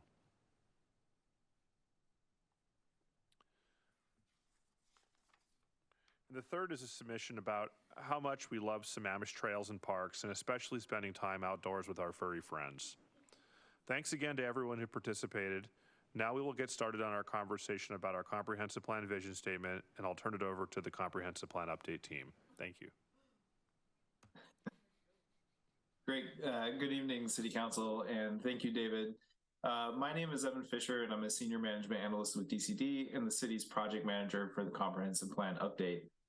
Before I hand it over to Jeff Arango to walk through the vision statement strategies and the scope of work for the comp plan update, I just want to set some context and provide background on where we've been with both of these items and where we're going. And Jeff, would you mind sharing your screen with the presentation?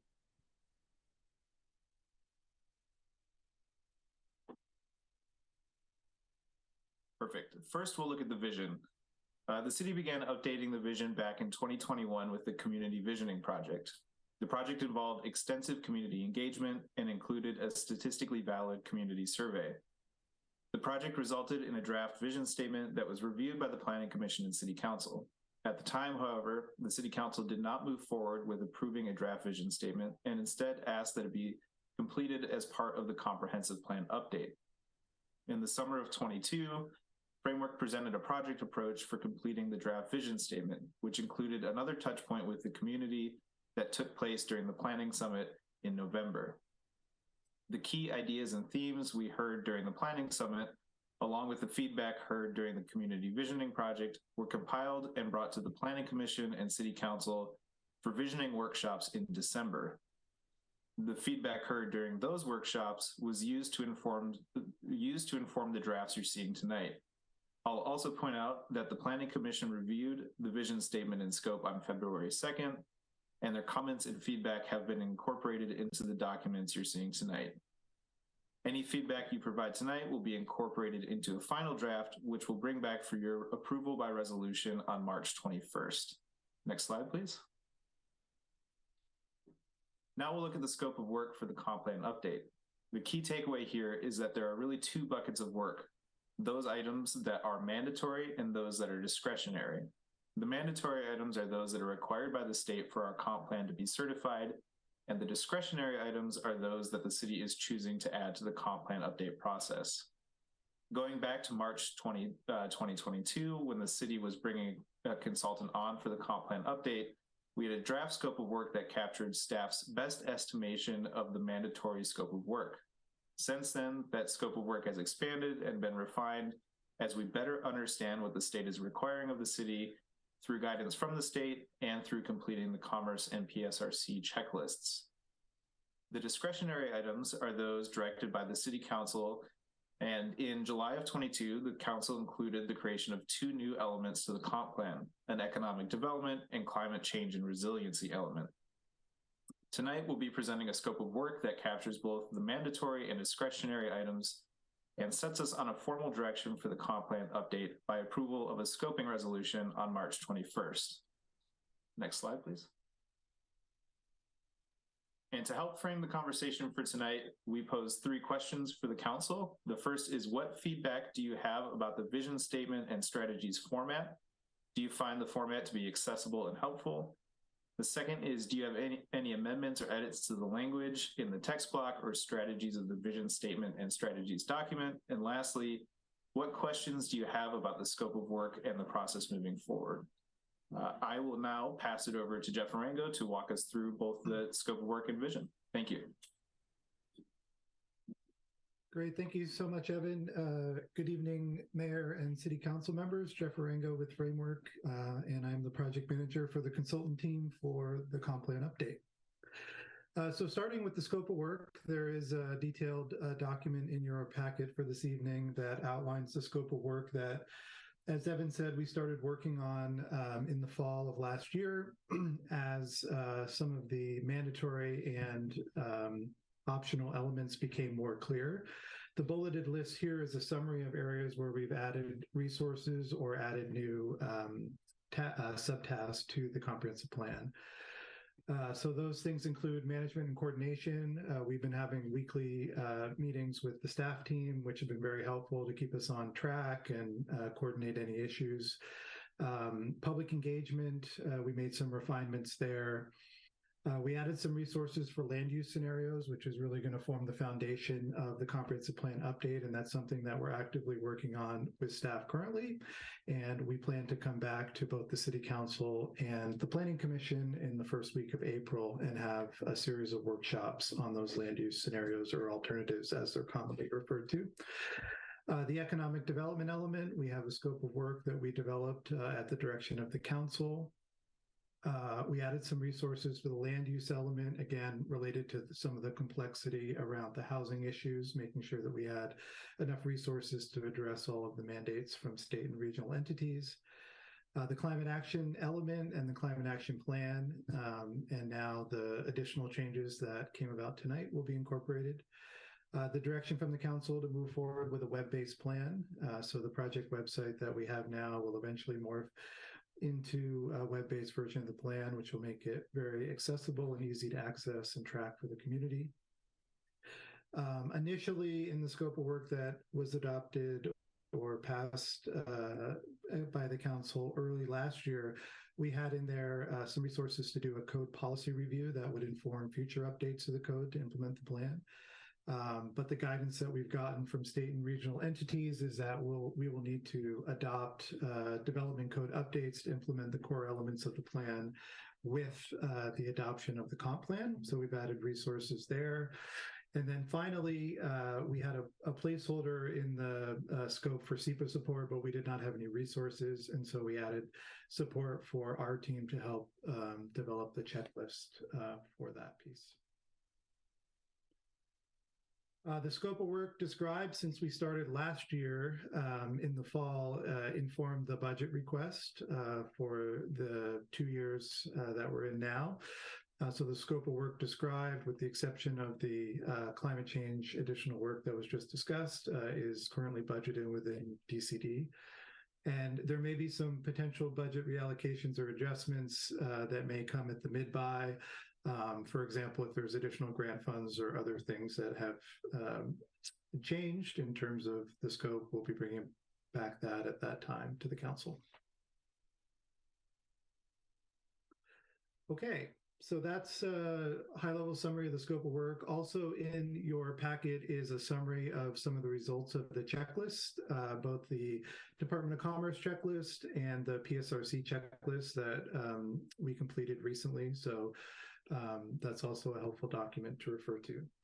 The next piece of the presentation gets into the vision, and these first couple of slides are the same slides that we presented at previous meetings with the council, at the Planning Summit, and with the Planning Commission. So just a little bit of a refresher. So again, these are our thoughts from our experiences working with communities on developing a vision. So these are kind of some of our takeaways. We think it's really important to reflect the community values and identity, which is so strong in Sammamish and was reflected in the love letters that David read, and who knew that, you know, the city has goats in it? I did not know that. It should really reflect community input. It should be aspirational, but grounded in planned realities. We really want to make sure we set this plan up for success, and that, you know, during the plan horizon, we're able to achieve the goals set out by the council and the community. It really should be specific to the comprehensive plan and the elements within it. It should include tangible elements that give it meaning. What are you actually going to be doing as a way to sort of bridge the gap between where we are today and where we want to be to achieve the vision over the 20-year planning horizon? Vision statements are often text, but they can be communicated with other forms of graphics, maps, videos, and other media, and we showed some examples of those, which are not included tonight, but were at previous meetings. And then finally, just the notion that the development of a vision statement is both an art and a science. And I think we're fortunate that the city set us up for success in that regard with the Community Visioning Project and the Statistically Valid Survey. And a lot of that information has informed the draft vision statement that's being presented tonight. Some of the priorities that came out of the community visioning was improved infrastructure, environmental preservation, improved transportation, parks, recreation, and open space. And we, of course, know there are other priorities, but those bubble to the top. There is the existing vision statement. This is the one that's in the current comp plan. And certainly there are some themes here that we also wanted to be able to carry forward and I think express some of the themes that came out of the community visioning project. There was the draft vision statement, as Evan referenced early in the presentation, that was developed, but ultimately did not move forward. But again, I think there's some things that we can take away from this and infuse into the updated vision statement. And that was sort of our goal with part of the revision here. And then the community value statements, directly from the report are listed on the left-hand side. On the right is just a diagram that summarizes it. And so we wanted to make sure that we're acknowledging the importance of these statements and that they should also be reflected in the draft vision statement.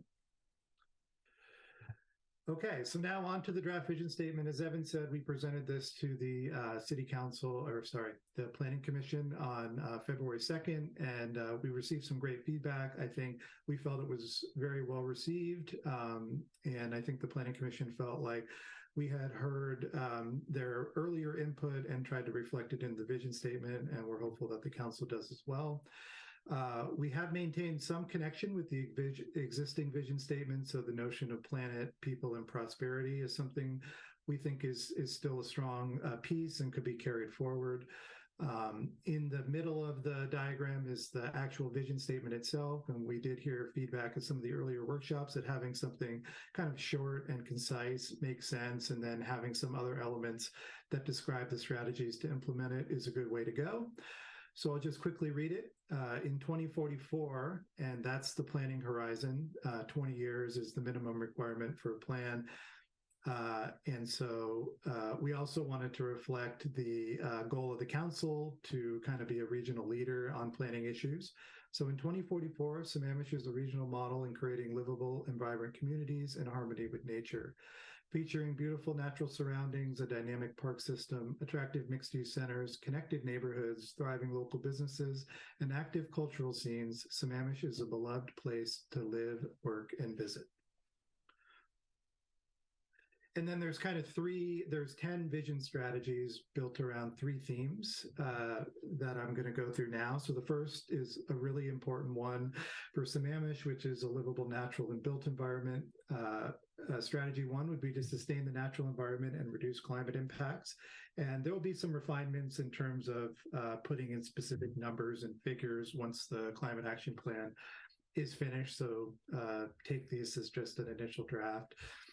The second one talks about enhancing transit access and multimodal transportations, really important to climate goals, also to livability, connections between residential neighborhoods and places to work, shop, and recreate. This will require partnerships, of course, with transit providers. And I understand the city is beginning work on a transit plan, which is really exciting, and I think will fold well into the comprehensive plan. 3, develop a distinguished parks and recreation system, create parks, open spaces, and a recreation system that incorporates cultural amenities and leverages the unique natural resources of the Pacific Northwest to promote environmental conservation. And I think this is a strategy that Sammamish is well on its way to achieving, and something we just want to continue to be mindful of over the next 20 years and continue to build out the great park system. The second theme is around equitable social environment, and there are 4 vision strategies related to that. Number 4 is ensure attractive, connected, and safe neighborhoods. Certainly a theme that was in the existing comp plan and in the existing vision statement that we wanted to kind of carry forward. Number 5, provide a variety of housing choices and support a wide array of lifestyles. And by lifestyles, we mean whether you want to live in a quiet residential single-family neighborhood or you want to live in a townhouse in an area where you can walk to shops and restaurants, there's different lifestyles that could be afforded in Sammamish, and that those may, for individuals and families, change over time. And so we want to be able to provide opportunities for people to be able to stay in the community. And it's something a lot of communities are grappling with. And in some of the outreach I've done in other cities, have met lots of people that have not been able, unfortunately, to stay in the community where they had been living and had to look outside to be able to find the housing that met their needs for this point in their life. Number 6, increase diverse job opportunities and access to work in Sammamish. This gets into the issues around commuting. Many people that live in Sammamish work outside and vice versa. So how do we make better connections between housing and employment? This is something we'll definitely be exploring in the economic development element, as well as the transportation element and land use element. 7, foster diversity, equity, and inclusion through purposeful engagement and communication for meaningful outcomes. So this is not specific just to the comprehensive plan, and this was some feedback we got from the Planning Commission, but really is engagement is an ongoing activity. There's going to be continued outreach and communication and metrics that are going to be needed to communicate during the implementation phase of the planning, the comprehensive plan, as well as other planning projects. So really important. And I think this was the theme that came up in our council workshop on the vision as well. And the last one, viable economic development. Number 8, build a thriving town center and mixed-use districts. We had one of the planning summit series focused on mixed-use centers, and there seemed to be quite a bit of support for seeing more amenities and activity in those centers. And then, of course, the town center plan is continuing to be implemented. Number 9, support local businesses and entrepreneurship, provide support for a thriving local economy, and nurture the community's entrepreneurial spirit. Definitely a topic we'll be exploring in the economic development element. And then 10, specific to the city, establish fiscal sustainability and diversify revenues for the city. So again, trying to create a better balance between revenue sources, between residential properties and commercial properties in the city, to provide a great tax base that can support implementation of all of the goals for the community.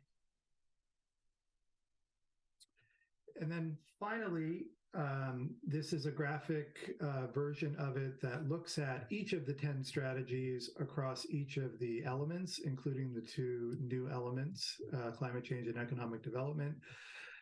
The circles, gray circles, indicate where those strategies will be actualized through the elements, and the size of the circles roughly corresponded with the prominence of that strategy within that element. Not an exact science, but I think it is a good graphic representation of where you might find more information on that particular strategy. And that's kind of it serves as sort of a wayfinding piece in that way. And is a similar format we've used for other visioning projects with other clients. And with that, we're back to the questions that Evan posed earlier, and I can turn it back over to the mayor for questions and discussion. So thank you. Great, thank you. Councilmember Indapure? That was quick. Thank you very much. Jeff, I have a few questions and maybe some clarifications. So in the packet on the first page, it says the Sammamish 2044 vision builds on community needs, carrying forward the planet, people, and prosperity foundations from the 2035 comprehensive plan. Is that a typo? I just want to make sure that is a typo or not. You're on mute. Sorry. That's a really good question. It's really confusing because the comprehensive plans are 20 years, but you actually update them now every 10 years. It used to be every 8 years. So that's the last comp plan was adopted in 2015 and went through 2035. This one will be adopted in 2024 and go through 2044. Got it. Thank you for that clarification.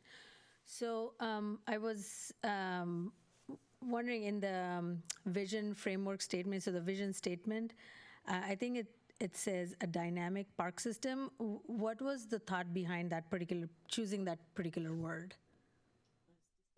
Yeah, I think dynamic to me kind of signifies that there's a lot of things to do, that it's a fun place to go. It offers a variety of activities. This was some feedback we got from the Planning Commission. I think initially we had world-class park system and people felt like maybe that was a bit of a stretch. So we went with the word dynamic, which to me signifies a lot of sort of programming and things to do within the park system. But, you know, there could be a better way to phrase that, certainly. Yeah, I think I was trying to understand that as well as what do we really mean by dynamic. So I think it would be great for us to understand what was maybe the discussion that went with the Planning Commission or even with our residents on that. And then my second question on just that statement is about the word visit. So it says, Sammamish is a beloved place to live, work, and visit. What are we envisioning there, 20 years from now, or as we go towards 2044, what was that, are they like bigger, tourist attractions that we're talking about? Are we talking about, big festivals, having tournaments here? Like so why did we choose that word? I was really curious. Yeah, good point. I mean, I think initially we were mindful of the assets that are already present in Sammamish. So whether you're going to the lake or you're going to Pine Lake Park, or you're going to visit friends or family, going to the farmer's market or, going to an event. So I think some of the meaning of that word will likely play out during the comprehensive plan process, and we could see through some of the outreach and some of the development of the specific elements where that goes. But I didn't have a specific thing in mind that we would produce as an outcome of this plan that would be a big draw for visitors. It's just more that I think there already are quite a few assets that attract people from outside the community, and we just wanted to acknowledge that. Yeah, so I mean, I think when I think about visit, I'm thinking, tourist attraction, or we are inviting people into the city to look at something. So, I mean, I can see, the couple events that we have where we've literally have had thousands of people is when we have the fireworks, for example, or when we have the lunar celebration at the CWU, or when we have the Dandiya celebration, during the Diwali time, we really had thousands of people. So I really want to understand what we mean by that, and is that something that we want to continue to have, or again, are there other specific attractions that we want to have within our city. And I think, so my next question is around the proposed vision strategies. That's where I think, Councilmember Howe, to your point, it does say develop a distinguished parks and recreation system. So the title of that vision strategy is livable, natural, and built environment. In these three sort of bullet points, I don't see anywhere what it, under the built environment part. So there are no goals or strategies around that. So I just wanted to make sure I understood what built environment meant. And then what do we mean by developing a distinguished park system? Does that mean we're going to sort of have more parks in the city, or, what does the word develop again mean in that context? Yeah, so develop, and again, a lot of these will set the framework for the work that will be done in the specific elements that will flesh out some of the details on these, and that could actually result in some refinements of these. But livable, natural, and built environment, I think, does speak to the strategies around reducing climate impacts. So things like building use and transportation. And then in terms of develop a distinguished parks and recreation system, I think develop could be potentially a new park, but it could also be developing additional programming and facilities within existing parks to meet certain needs. So for example, if there's a change to a level of service standard for parks around certain either types of parks or types of facilities, then that's something that could be addressed kind of under the umbrella of this strategy. So that was kind of our thinking. And again, some of the details of this will play out as the individual elements are developed. So when you say that some of these would be modified or be clarified as we go through and do iterations of, or expanding these, does that mean that the vision statement can change again, or these strategies can change? Maybe a few words here and there just to get the intent out? Yeah. I mean, I think anything's possible depending on, the feedback from the council, commission, and the community at large. But I think I was more thinking of refinements, right? Because once we have the actual elements, put together, that may inform some refinements to create a better synergy between them and consistency. So I could see some refinements as opposed to, wholesale rewriting, and particularly with the strategies. Because the vision is a little bit more, I don't know if I'd say general, but more all-encompassing. And the strategies, I think we want to be a little bit more specific and connect really strongly to what is in the elements. Okay. So along with that, on the livable and natural built environment, I think that's the only one that has like a very specific metric. And I just want to make sure that when it says reduce climate impacts from buildings, that this is not just limited to the city, that it's across the whole citywide, right? And then, like you said, as we go ahead, is the plan to add metric to each and every one of these strategies? I think yes, where we can, and I think the idea with this graphic and the crosswalk and the diagram is, maybe this gets posted up in the city council chambers or somewhere in City Hall, so it's really visual. And then I'm envisioning that there would be sort of sub strategies or actions that would relate to these relative to implementation, and then there would also be metrics that we could basically track at some regular interval and communicate back to the commission and the council and the community to show how much progress we're making towards implementation. So to the extent that we can, I think, yes, it would make sense to have specific metrics that we could track. And some of those could be, specific numbers and quantitative, and others could be a little bit more qualitative. So, yeah. Great.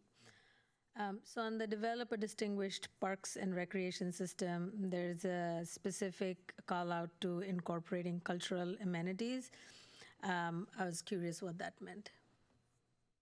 Yeah, cultural amenities could be like an outdoor performance venue. It could be specific programming for cultural events, kind of that type of stuff. It could be historical, signage. It could be information about the natural environment, things like that, I think are typically what we see embedded into parks. And we're actually working with a client right now as part of our pros plan to design an outdoor venue that can host events, an outdoor stage, but is also can be used for their primary community festival. So those types of things. Yeah, I think I would also like to see some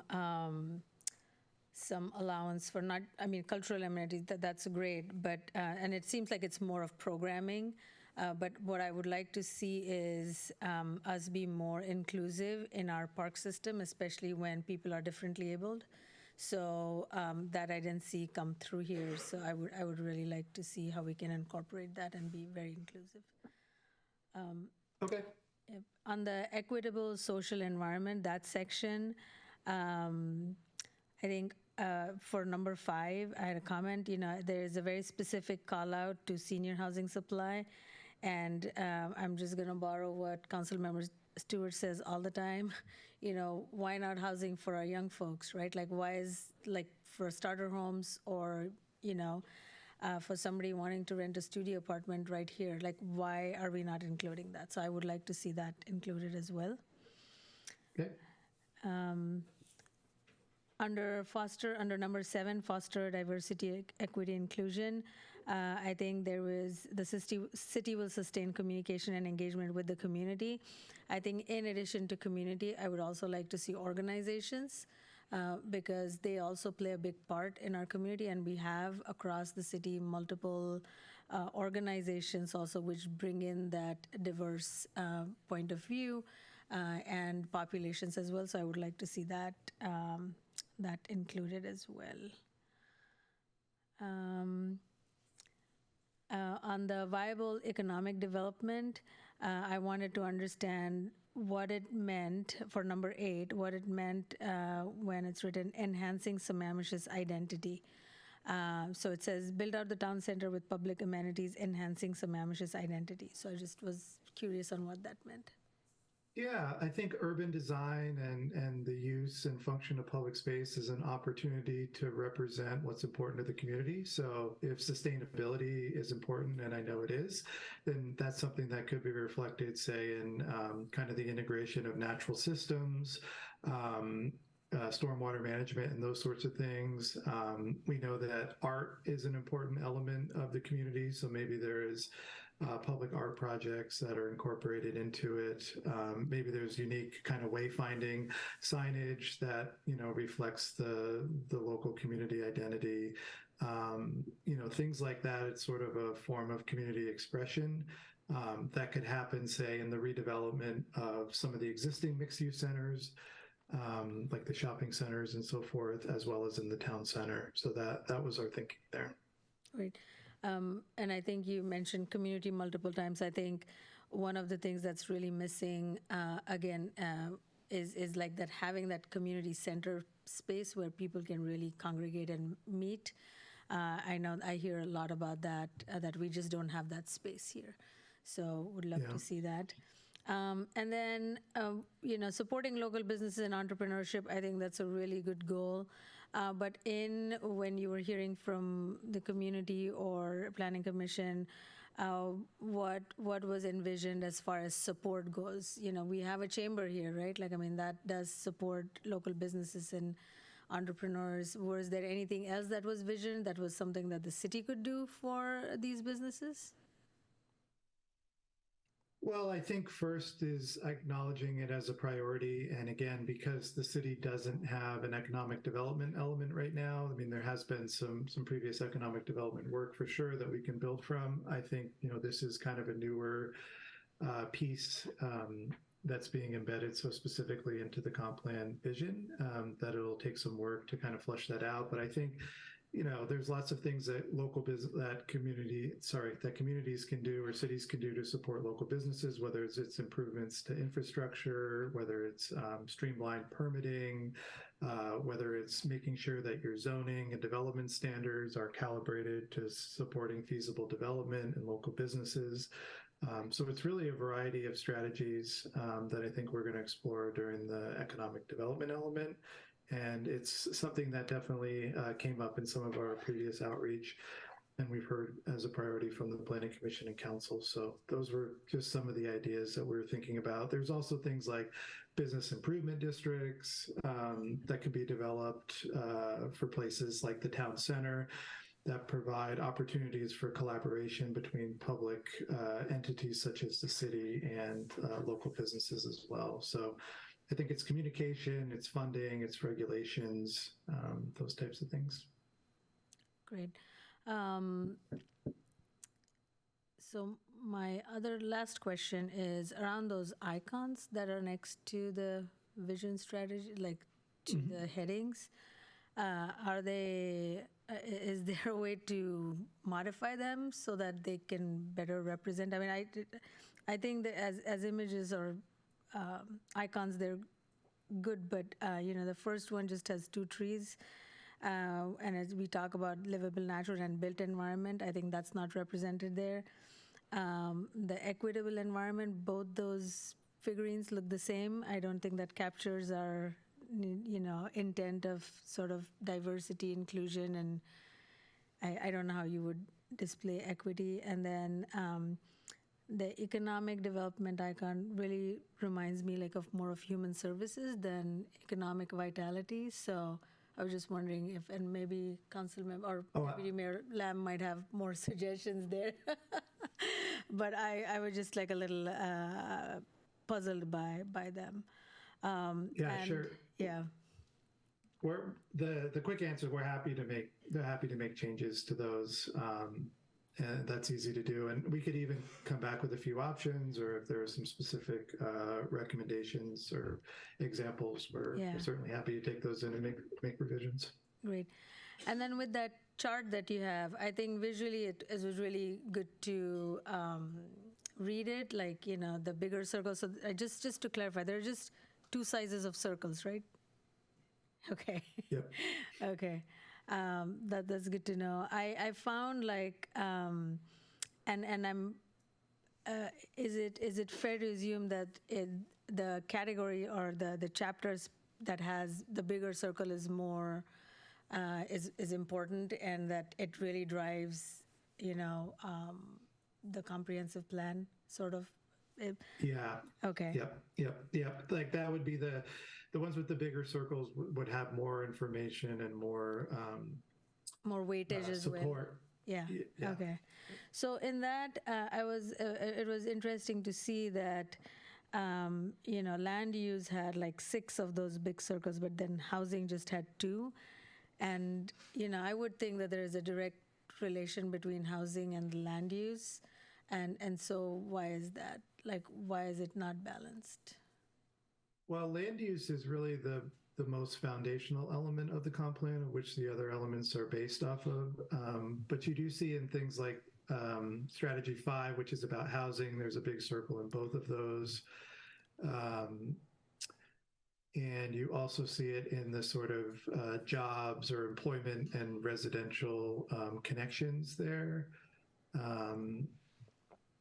But less so, I think, in some of the other ones. So, I mean, it is a bit subjective, but I think that's why you see the most big circles in land use, is because it is very foundational for the comp plan, is sort of the first element that we tend to work on. Great, thank you. Yeah, appreciate the comments. Deputy Mayor Lamb. Thank you, Jeff, for the presentation. For the vision statement, I think it's a huge improvement. I like that it's much more aspirational than it has been in the past. I particularly appreciate the words regional model.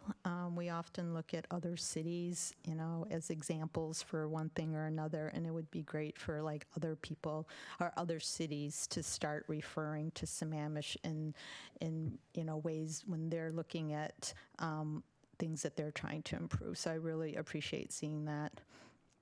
I like the visioning strategies, and I like how you put everything under the foundation of people, planet, and prosperity. I went over the checklist, the PSRC and the commerce checklist, and that was also really great to see, like, all the different ways that we can improve the comp plan. It looked like you guys did a really thorough analysis of all the things that were missing. So you read my mind on a lot of the things, so I really appreciate that.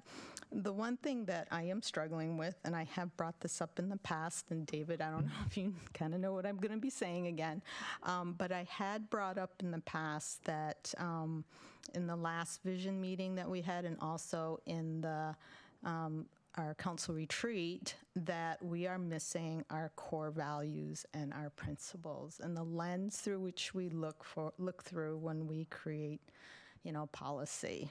And, I looked in Issaquah, Redmond, Bellevue, Mercer Island, Seattle. They all have 4 to 5 core values or principles that their city does work and create work. And it's the lens through which they look through. There's commonalities such as commitment to public service, integrity, that they're welcoming, that there's accountability, innovation. Mercer Island has a really great one, high ethical standards. And so I am struggling right now as to why we don't have those core principles. Well, I appreciate those comments. I do recall you bringing those up previously, and I think it would really work well with what we put together so far. And I'd look forward to working with the city staff and our team to take a first shot at that and bring it back to the council. I think it's a great idea, and I think it would work really well with what we put together so far, and help kind of connect to the vision statement and to the vision strategies. So that's something we can absolutely work on for you. Okay, that would be great. Would you like us to give you some words that Yes. we all would like to include? Yes, that would be fantastic. Great, thank you. Yeah. And I just wanted to clarify is it like the majority of people, this is a good idea? I can't remember where we landed on with that. Okay. Councilmember Stewart? Yeah, thank you. I really love the way you've structured and presented this. And like I tell my teams at work, when we are at this point where we're doing this level of wordsmithing, we know that we're on the right track, right? So that's the good news. I'll start with some of the feedback. I actually think the icons on the vision framework are probably completely unnecessary. There's already a lot going on in that picture. No, I mean, they are, and I think the words tell the story. So I think, so we don't have to kind of worry about that. I think you could just really get rid of those. Because I think the rest of the diagram already tells the story. I would love to see us on that diagram where it says livable, natural, and built environment to say sustainable, because I think that's really more of kind of what we're going for. I also love the vision statement itself that's shorter. I would actually like to see it say, in 2024, Sammamish is a regional model in creating an equitable and sustainable, or in creating equitable and sustainable communities in harmony with nature. Because I think that, again, that really speaks more to a lot of the core values and the priorities that we've defined as a council. So I'd love to kind of see that. Same thing over in the vision strategies, instead of livable, natural, and built environment, to say sustainable. Only because, in part, the assumption is it's livable. It's a city. People live here. So I would love to see that. I'm struggling with this 25% reduction that is not in alignment with the goals we just talked about. So I would say either eliminate that or make sure that it's, by 2044, we should be at 85-ish% reduction. So I don't know if we want to really include a specific number there. I would say where you have enhanced transit access, multimodal, and then you have develop a distinguished parks and rec system, I would swap those action words. We have an incredible parks and rec system, so maybe it's enhance that. we don't have a whole lot of multimodal and transit, so maybe that's where we need to be developing. And that may solve some of our challenges there. In terms of the equitable social environment, I feel like we're missing a lot of equity in that section. We talk about attractive and safe, and we talk about housing choices, but I think Councilmember Indipure really hit on it. We really speak to some groups specifically, but not really all. So again, I would either say, let's make sure we include everybody, or don't call out anybody in particular. Because when you have a list of 3, missing middle, multifamily, and senior, that kind of implies that we're not including everybody else. And I like the idea of creating affordable housing options so people that work in Sammamish can live here, but I'm not sure that's, again, the only goal of affordable housing. So I think we need to be careful not to imply that that is the only thing. I'm really struggling with the term lifestyles. I think if you have to explain to us what that means, it's probably not the right term to use, because most people reading this aren't going to have the benefit, Jeff, of you being there helping us to understand it. So I don't know. Maybe we could just say providing a variety of housing choices. That may be all we need to say. Maybe less is more. Where we talk about the remote work, I'm not sure how the city, I mean, other than for city employees, I'm not sure what the city could do to promote or increase remote work. So again, I'd be cautious of us kind of specifically laying out that as a goal for us to do, because I'm not sure that's something that's within our power so much, right? And then I also feel like in the equitable and social environment, we're missing human services. We don't mention that anywhere. And again, I kind of feel like that's a pretty fundamental and core thing that we have as a city, and we're kind of missing that. I would also say that for the support local businesses and entrepreneurship, maybe it's more about creating an environment where local business and entrepreneurs can thrive, because I think Councilmember Indipure is right. I'm not sure that the city directly supports so much as we sort of create an environment, so to speak. So again, I think totally on the right track, but maybe a little bit of tweaking to kind of really nail that. One little nit in the vision statement, is it a dynamic park system or parks system? Should there be an S there? I'm not a grammar person, but it felt like there should be an S. Yeah, that's a good one. I feel like it's actually sometimes used both ways, but we'll have to do a little bit of research on that. But good point. All right. And then the only other thing, I almost feel like in the very first one, the natural and built environment, I almost feel like the natural environment and the climate change should actually be 2.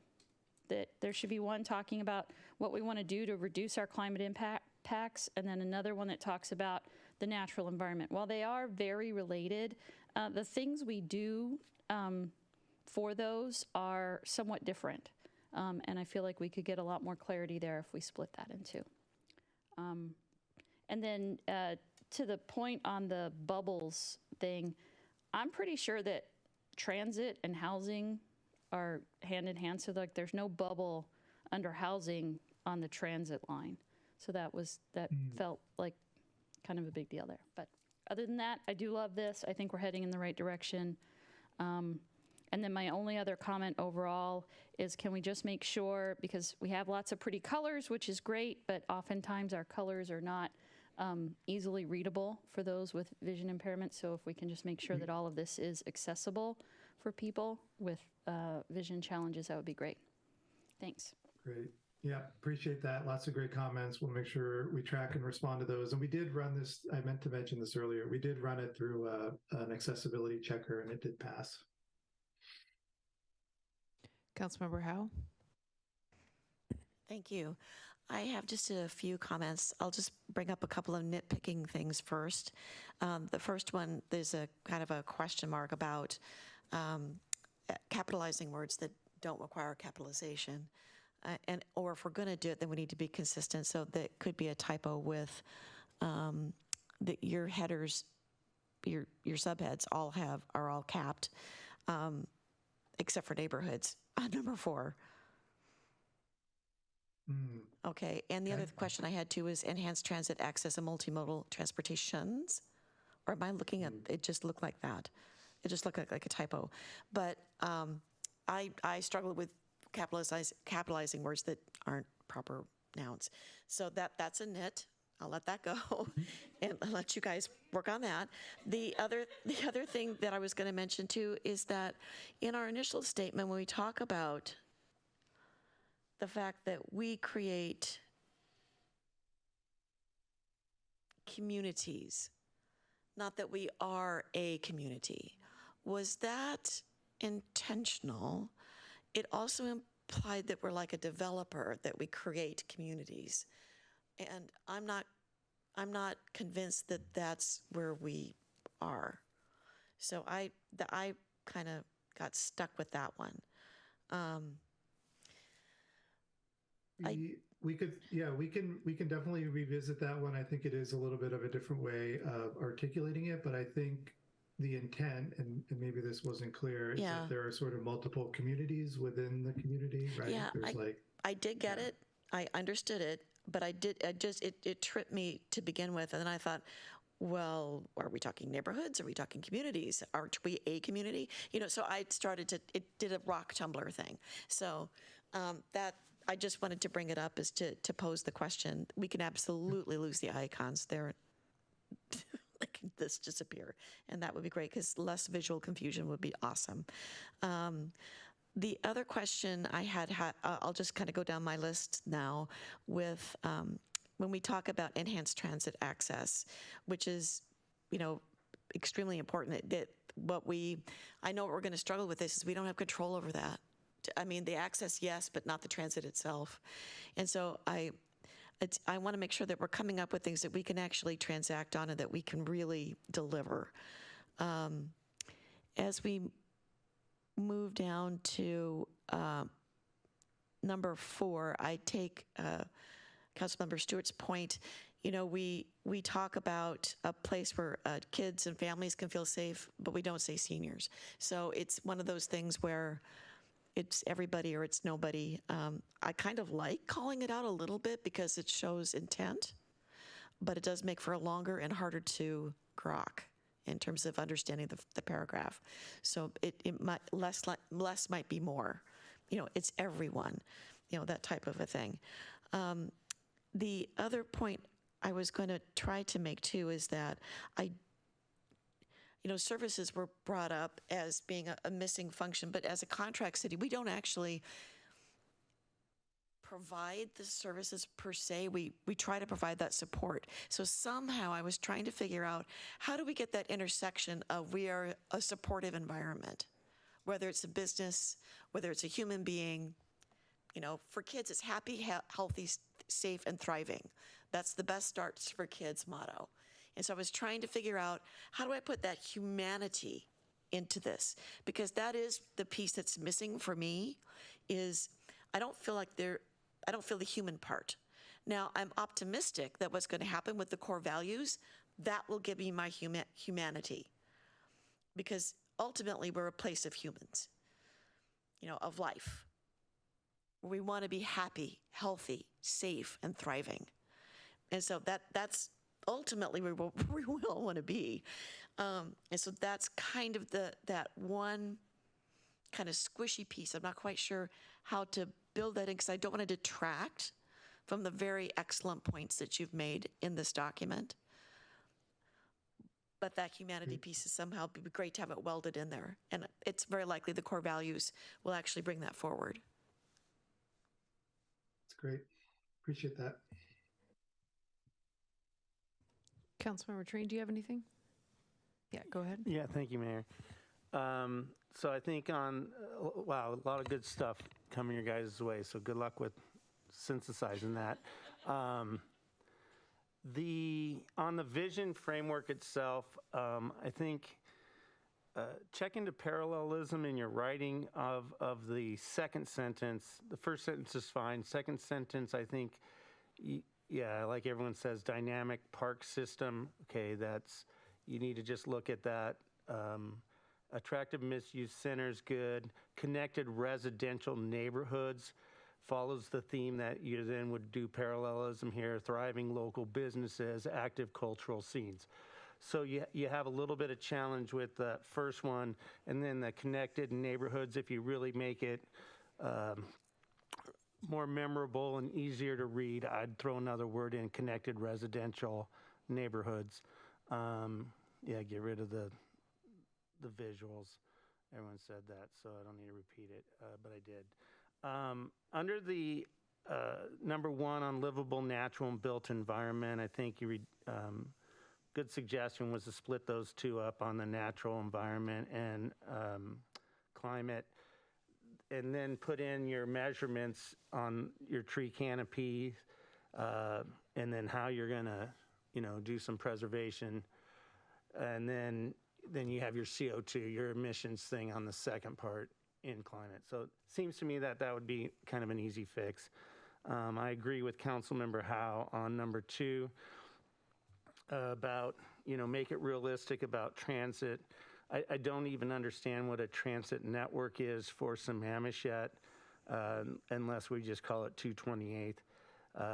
So I don't know if that's considered a network, or if when we call it a network, are we hooking up with our neighboring cities, Redmond and Issaquah? If that's the case, then I'm okay with that, but let's be realistic about that. They've talked about the parks. I think that's fine. The only other thing that the viable economic development, I think I may stand alone on this one, but I think that initially it would be it's not necessary. I have talked to community development and have realized that there is some money that's been given to us through a grant, and so that there's the possibility of doing this in to some degree limited fashion. I think it needs to be scoped that way then, and so some of this is maybe too big. So we, the city, are not building a thriving town center. Okay, we have mixed-use districts, so are they going to be then opened up for development? So let's reword this so that it actually reflects what the plan is going forward for the next 20 years, and make it be more accurate as to what actually is going to happen on the ground and what's going to happen with the city. Not that we can go and build a thriving town center. We don't actually do that. The developer will do that. And then Jeff, I just wanted to thank you because you said something in the meetings with the public that I just think is so vital to what's going on here. And that is that, the question was asked of you, what do you do when you have competing interests that are being addressed? And that's what we're addressing here through our comp plan update, is these competing ideas, and your answer to that was that you need to address both or all.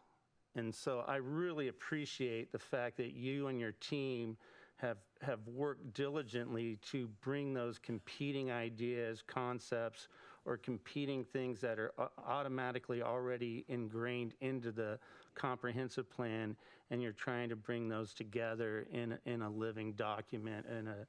And so I really appreciate that, and I think the residents in this council we're headed in the right directions, as other of the members have said. So thank you very much, and I turn it back to you, Mayor. Great, thank you. So I think my only thing, I'm going to go back to the dynamic park system. I don't know if we could just put featuring beautiful natural surroundings and parks, and then just cut out the rest of that. The word attractive, I don't know why attractive mixed use centers. I'm like, I don't know. Maybe it's just too late. I'm like, but Anyways, I like what everyone else has said, and I'm not going to just keep going on and repeating. So thank you. Councilmember Stewart, did you have an addition? Okay, cool. And I don't see any other hands, and you guys are coming back. Yeah, if I could jump in here for a minute on this. So when we bring this back, our goal is to adopt by resolution for the purpose of the comprehensive plan update, a vision statement and framework. And I've seen this done a few ways now. Assuming that we're mostly there, and that's kind of what I'm hearing here, is that there's different interests and there's different things that people want to see or council members want to see incorporated into this, and we're going to do our best to take those. We're going to probably watch this tape 5 times to try to understand what we're being asked, and we'll do our best to incorporate those in where we hear, that it's resonating through the group. There's going to be others that we'll list where we heard maybe a one-off that we didn't feel that we had the clear direction to include it. And one thing we can do that seems to work in this type of situation where we have something that we're almost done with, that we want to fine-tune it, is we'll come back and we'll create a matrix. We might front-load the matrix with some of those items that we didn't think we heard, a clear direction on, and the council can then move through those and vote on those as to whether or not you want to see that change made. And then there'll be several blank rows in there where we could start to take new ones that you might see, or something related to the changes that we made that you want to see, and you can vote on those. And ultimately what we'll end up with is a final version that you've edited that is adopted by resolution. And we're at the point now where we need to actually come to, majority consensus on exactly what the word choice is. So that's one method that helps us get through that. If that's acceptable to the council, we can set that up when we come back. Yeah, whatever makes your life easier, if possible.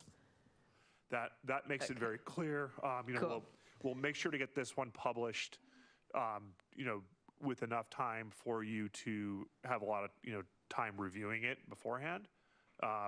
So, we'll go with, we're going to target the ideal turnaround on this, as we want to make sure you have enough screen time with it to come to the meeting and feel prepared having gone through it, so that we can then start to populate that matrix and vote on any of those changes that you want to see. Great, thank you. I don't think we're done yet. Are we? There were a few other questions, so I think that was primarily the vision. I don't know if you can pull up the questions again, Jeff or Evan, whoever's driving the presentation, but I think there was one more question remaining at the end. Okay, I'll bring it up right now.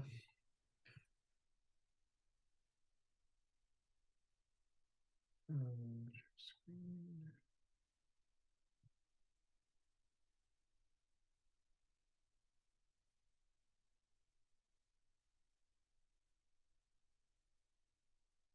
Okay, so just that last one about the scope of work and moving forward. And I think that's starting with attachment A, is that right? Yeah, and again, that's really mostly focused on what we've learned in the process. And so understanding where we've been, what the original scope was, the steps that we've taken to refine the scope, including completion of the PSRC and commerce checklists, which are really important in this process, and how those have influenced the scope and where we stand now, and whether you have any questions on that process and where this goes. So we would go to a scope amendment as part of the contract. So as we talked about in the last agenda item tonight, we'll be coming back to you with a contract amendment, a scope of work amendment that goes with the contract. And we'll be including those items for the climate action plan, in addition to these items that you're seeing here with the scope of work. Does anyone have questions on those? I thought they looked really good. I appreciated you splitting out like what each entity is saying. That was very helpful. Does anyone else have anything on that for moving forward? That's the consultant that did that, so we Cool. Oh. appreciate Jeff's work on Good all job, that, Jeff. Yeah. Councilmember Indapure. Yeah, I think I did have just, again, clarifications. I think under the scope of work, the last sentence, major topics include all that stuff. I think my question was specifically about reducing disparities and barriers to employment opportunities. Given that Sammamish does not have a big employment center, are we talking about schools? Are we talking about city government? Like, where are we going to reduce disparities and barriers to employment? Yeah, so again, I think that's something that we will explore in several of the elements, including economic development and potentially housing. And one of them could be, being able to live in proximity to be able to access work in Sammamish could be one of those. Another could be just simply expanding job opportunities within Sammamish itself. And, one of the things we looked at a while back was sort of the jobs housing balance in Sammamish relative to other communities, and it's quite a bit lower. So that could be another strategy that we could look at. And I think there's likely to be some things that may come out of the engagement process that we hear from folks around challenges for work accessibility that we would also look to address in the process. I mean, on that subject, we've definitely heard from business owners who can't get people to come and work in Sammamish because they live so far away. So I know we've heard it from that angle. I think one suggestion, just overall suggestion on that the table that you put together, I think it's very informational, but there are many items here which have already been completed, and I think just seeing that as marked as complete will be very helpful. And then some of them, it just lists the date, which is in the past, some list as complete. So then I wasn't sure if it lists the date, then is it just delayed? That deliverable, is that just delayed? I wasn't sure about that. So that clarification would be really good there. I think, on the 2.4 land use scenarios, I was wondering if this section will also take into consideration all the legislation that will get passed at the state legislature, till April, right? Like, I think you start working on April, and probably by then, many bills would have been signed into law in the current session. So that will be taken into account, right? Yeah, absolutely. And right now, we're in the process of starting to flesh out some options or think about them holistically. And of course, we're incorporating the legislation that was passed, previously, and then, of course, tracking any current developments as well. Great. In 2.5, under capital facilities, it said survey design and questions. So can you help me understand what that entails? Survey design and questions. That may be an error from the, I was moving around some of the pieces in the scope, and that may be a holdover from when we had online surveys in there. And the online surveys, again, maybe that got into the deliverables in the wrong section. Let me just take a look at that. Okay, no worries. And it was when I said about the dates, the 3.4, which is website, style guide, and communication materials, I think that was already complete, right? And I think that's been complete. Yeah. Some of them are partially complete, and some we haven't, of course, started yet, but we can easily just, find a way to mark that in there. So, so it's easy to understand. Great. So like the 4.11, it says optional economic development element. So where I wanted clarification was that, we have that as a strategy, right? Like we have, for economic development, we have 3 strategies under that, but then this section here, we're calling it optional. So what does that mean? Yeah, so when we originally put the contract or the scope of work together, we had highlighted that as an optional element. It's just to note that it's not something that's required by the state, but is something that the city's decided to move forward with. So in the updated version that we bring back for the amendment, we can just take that out since it's already been decided. Cool, that's all I had. Thanks. Yep, thank you. Great, thank you. So I do not see any other hands, so thank you, Jeff and David. Really appreciate it. And the whole team, yeah, thank you. Yeah, oh, and Everyone. No, I everyone just want to make else, sure of they're course, all yeah. recognized as well, so thank you. Yeah, Thank you, council, definitely. for that feedback, and we'll make sure to set up that matrix and come back so we can finalize the vision statement, and thank you. Cool. So last, I believe we have public comment. I think we have one in the room, and then we'll move to online.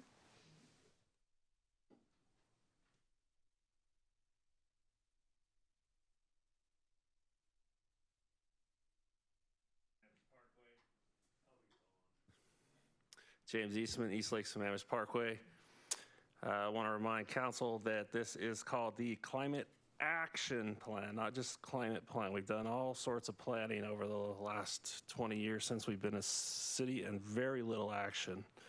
As you know, I have many aspirations for my property, but I take you back 6 years in time to the very least thing that could happen on my property, which would be a road connection to the Sammamish Thumb. And I did the math while I was sitting here in the meeting. There's roughly 250,000 residences. That connection would be, save them 3.5 miles per trip. If they went one trip per day down that road, it would be 875 miles a day, 365 days a year, 320,000 miles a year. Average car out there now gets 23 miles per gallon. That'd be 13,885 gallons per year saved on gas by putting that connection in. The hearing examiner in 1996 said that connection should have gone in the near future.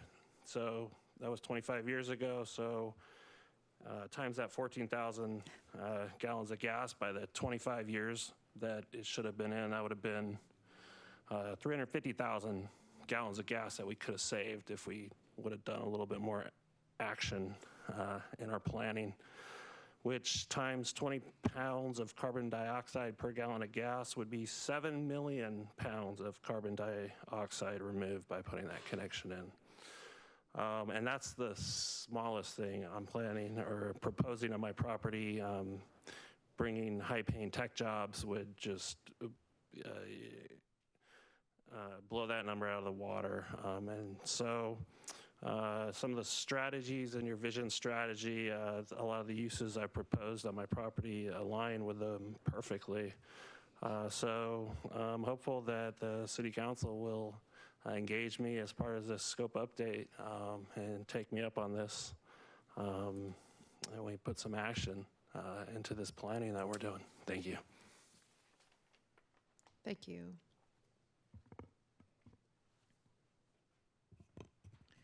If you wish to provide public comment online, please raise your hand. For those attendees who are joining by phone, please raise your hand by pressing *9. I see 2 hands that have been raised. I will promote them in the order that they have raised their hands.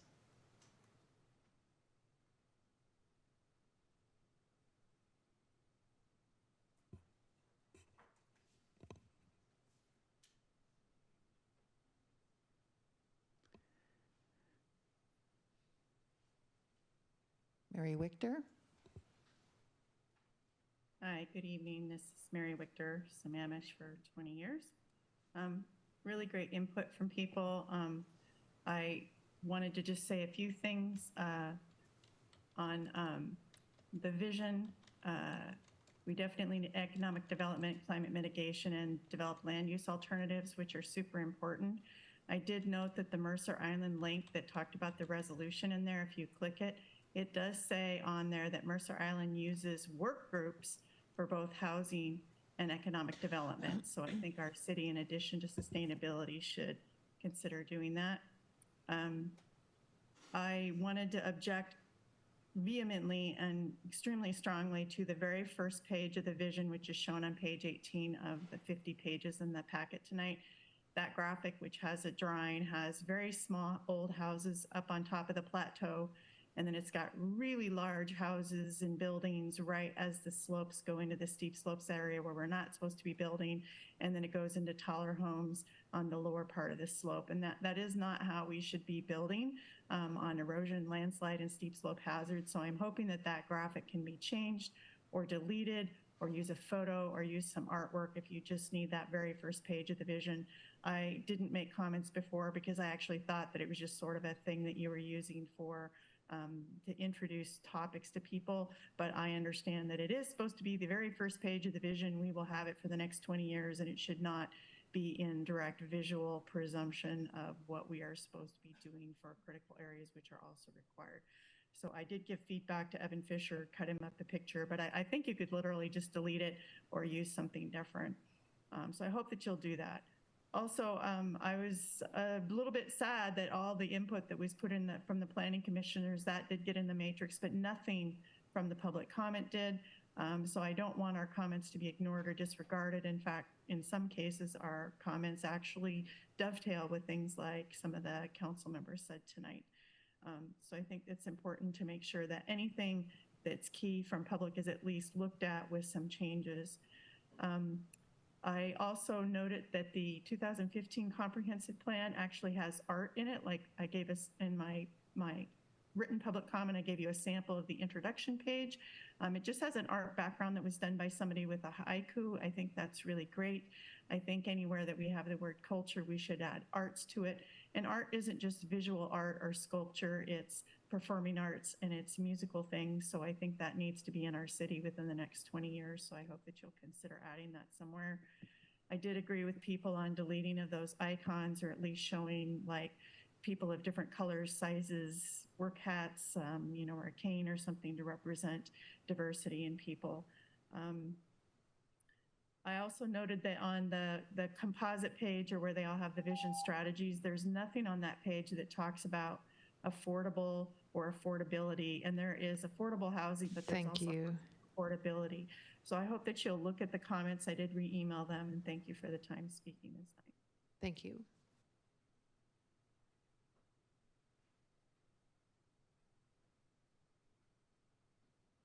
I'll now promote the next commenter.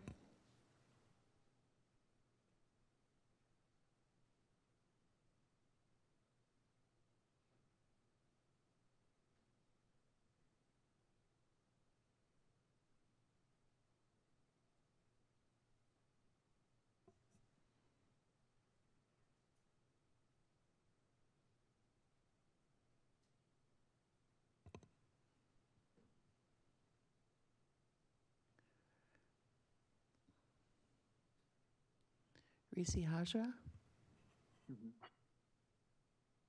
Hello, my name is Rishi Hazra. Are we good to go? Yes, go ahead. Hello, my name is Rishi Hazra, and I'm a Skyline High School senior living in Sammamish for the last 14 years. I wanted to thank you for your time and dedication to developing a climate action plan and for planning an ambitious timeline. For all the time I've been in Sammamish, being outside has always been the highlight of my memories, whether in tending to our vegetable garden in our backyard, or exploring my neighborhood's backyard forest, or even running in trails for middle and high school across country. Through all of these activities, I've made many of my friends and felt part of a Sammamish community, and our environment has been central to all of it. Recently, however, in the last 1 or 2 years, with wildfires around us that are enabled and amplified by climate change, there's been a break to my favorite parts about Sammamish. My cross-country and track practices and meets have been canceled due to health concerns. Our walks and bike rides to school have become occasional instead of regular. And being outside, the best part of our city, as I feel, has become limited. And while I know the wildfires around us are out of our control, I do know that all our cities must work together to combat our changing climate and to preserve both the most essential and the most enjoyable parts of our life in the city. And Sammamish shares that duty too. So thank you for developing this climate action plan. It impacts all of us, especially us youth. And I'm here so you know that students care too, though we usually may be too preoccupied with school and athletics to stop by at public meetings. Sammamish has room for improvement in fostering community, and the Sammamish volunteer portal is great. We need similar things integrated throughout our community, like our YMCA and our schools, or the community advisory group that was mentioned before, a representative of various groups, including youth. And what I really hope you consider is working far more frequently and directly with our school districts, schools, and student leadership to foster more community around environment and sustainability. Because we care, and we're glad to see that you care as well. Thank you. I'm Rishi Hasram. Thank you. Thank you. Is there anyone else that would like to give public comment? Please raise your hand.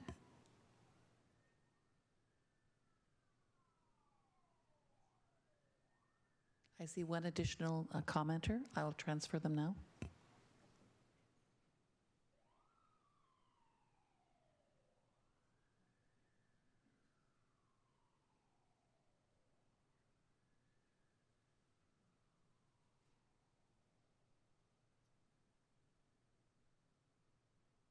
Good evening, planning commissioners, or Jesus, I'm 2 days early. Good evening, City Council. Paul Stickney, Sammamish. I feel all of you had really good comments this evening discussing the vision and the scope of work. Originally, I was going to chat a bit about the comment I sent in and its recommendations, but it's pretty clear. I'm going to let it stand alone. I'm going to go back a couple years to a Citizens for Sammamish meeting when Harry Shedd shook up everybody in the room. There was a lot of angst and issues in the community. We were having meetings, and I wouldn't call it arguments, but sort of differences of, opinion. And Harry said, hey, at this evening's meeting, we're going to only talk about what's, advantageous, what, positive changes have changed in Sammamish since it incorporated. And over the course of a meeting, there was a whole litany and list of how the community has improved for 20 years. And now I want to switch to Sears. Sears had the old marketing campaign, good, better, and best. I believe our community has well moved from good into, better over the last couple years. But there's an opportunity to help it move even further ahead into best. And that opportunity hangs together with a quantifying and comparing consequences of what types of housing would round out housing supplies, and land use affects everything. And I'm not going to go into all the specifics, but I assert that the land use wheel or cog in the middle, if we optimally balance housing supplies so people can stay in Sammamish over their lives, for unplanned and planned changes, for all age groups, for all demographics, for all economic groups, for all workforce groups over time, that the enrichments for the community, and that's residents and city, far outweigh advantages for development interests.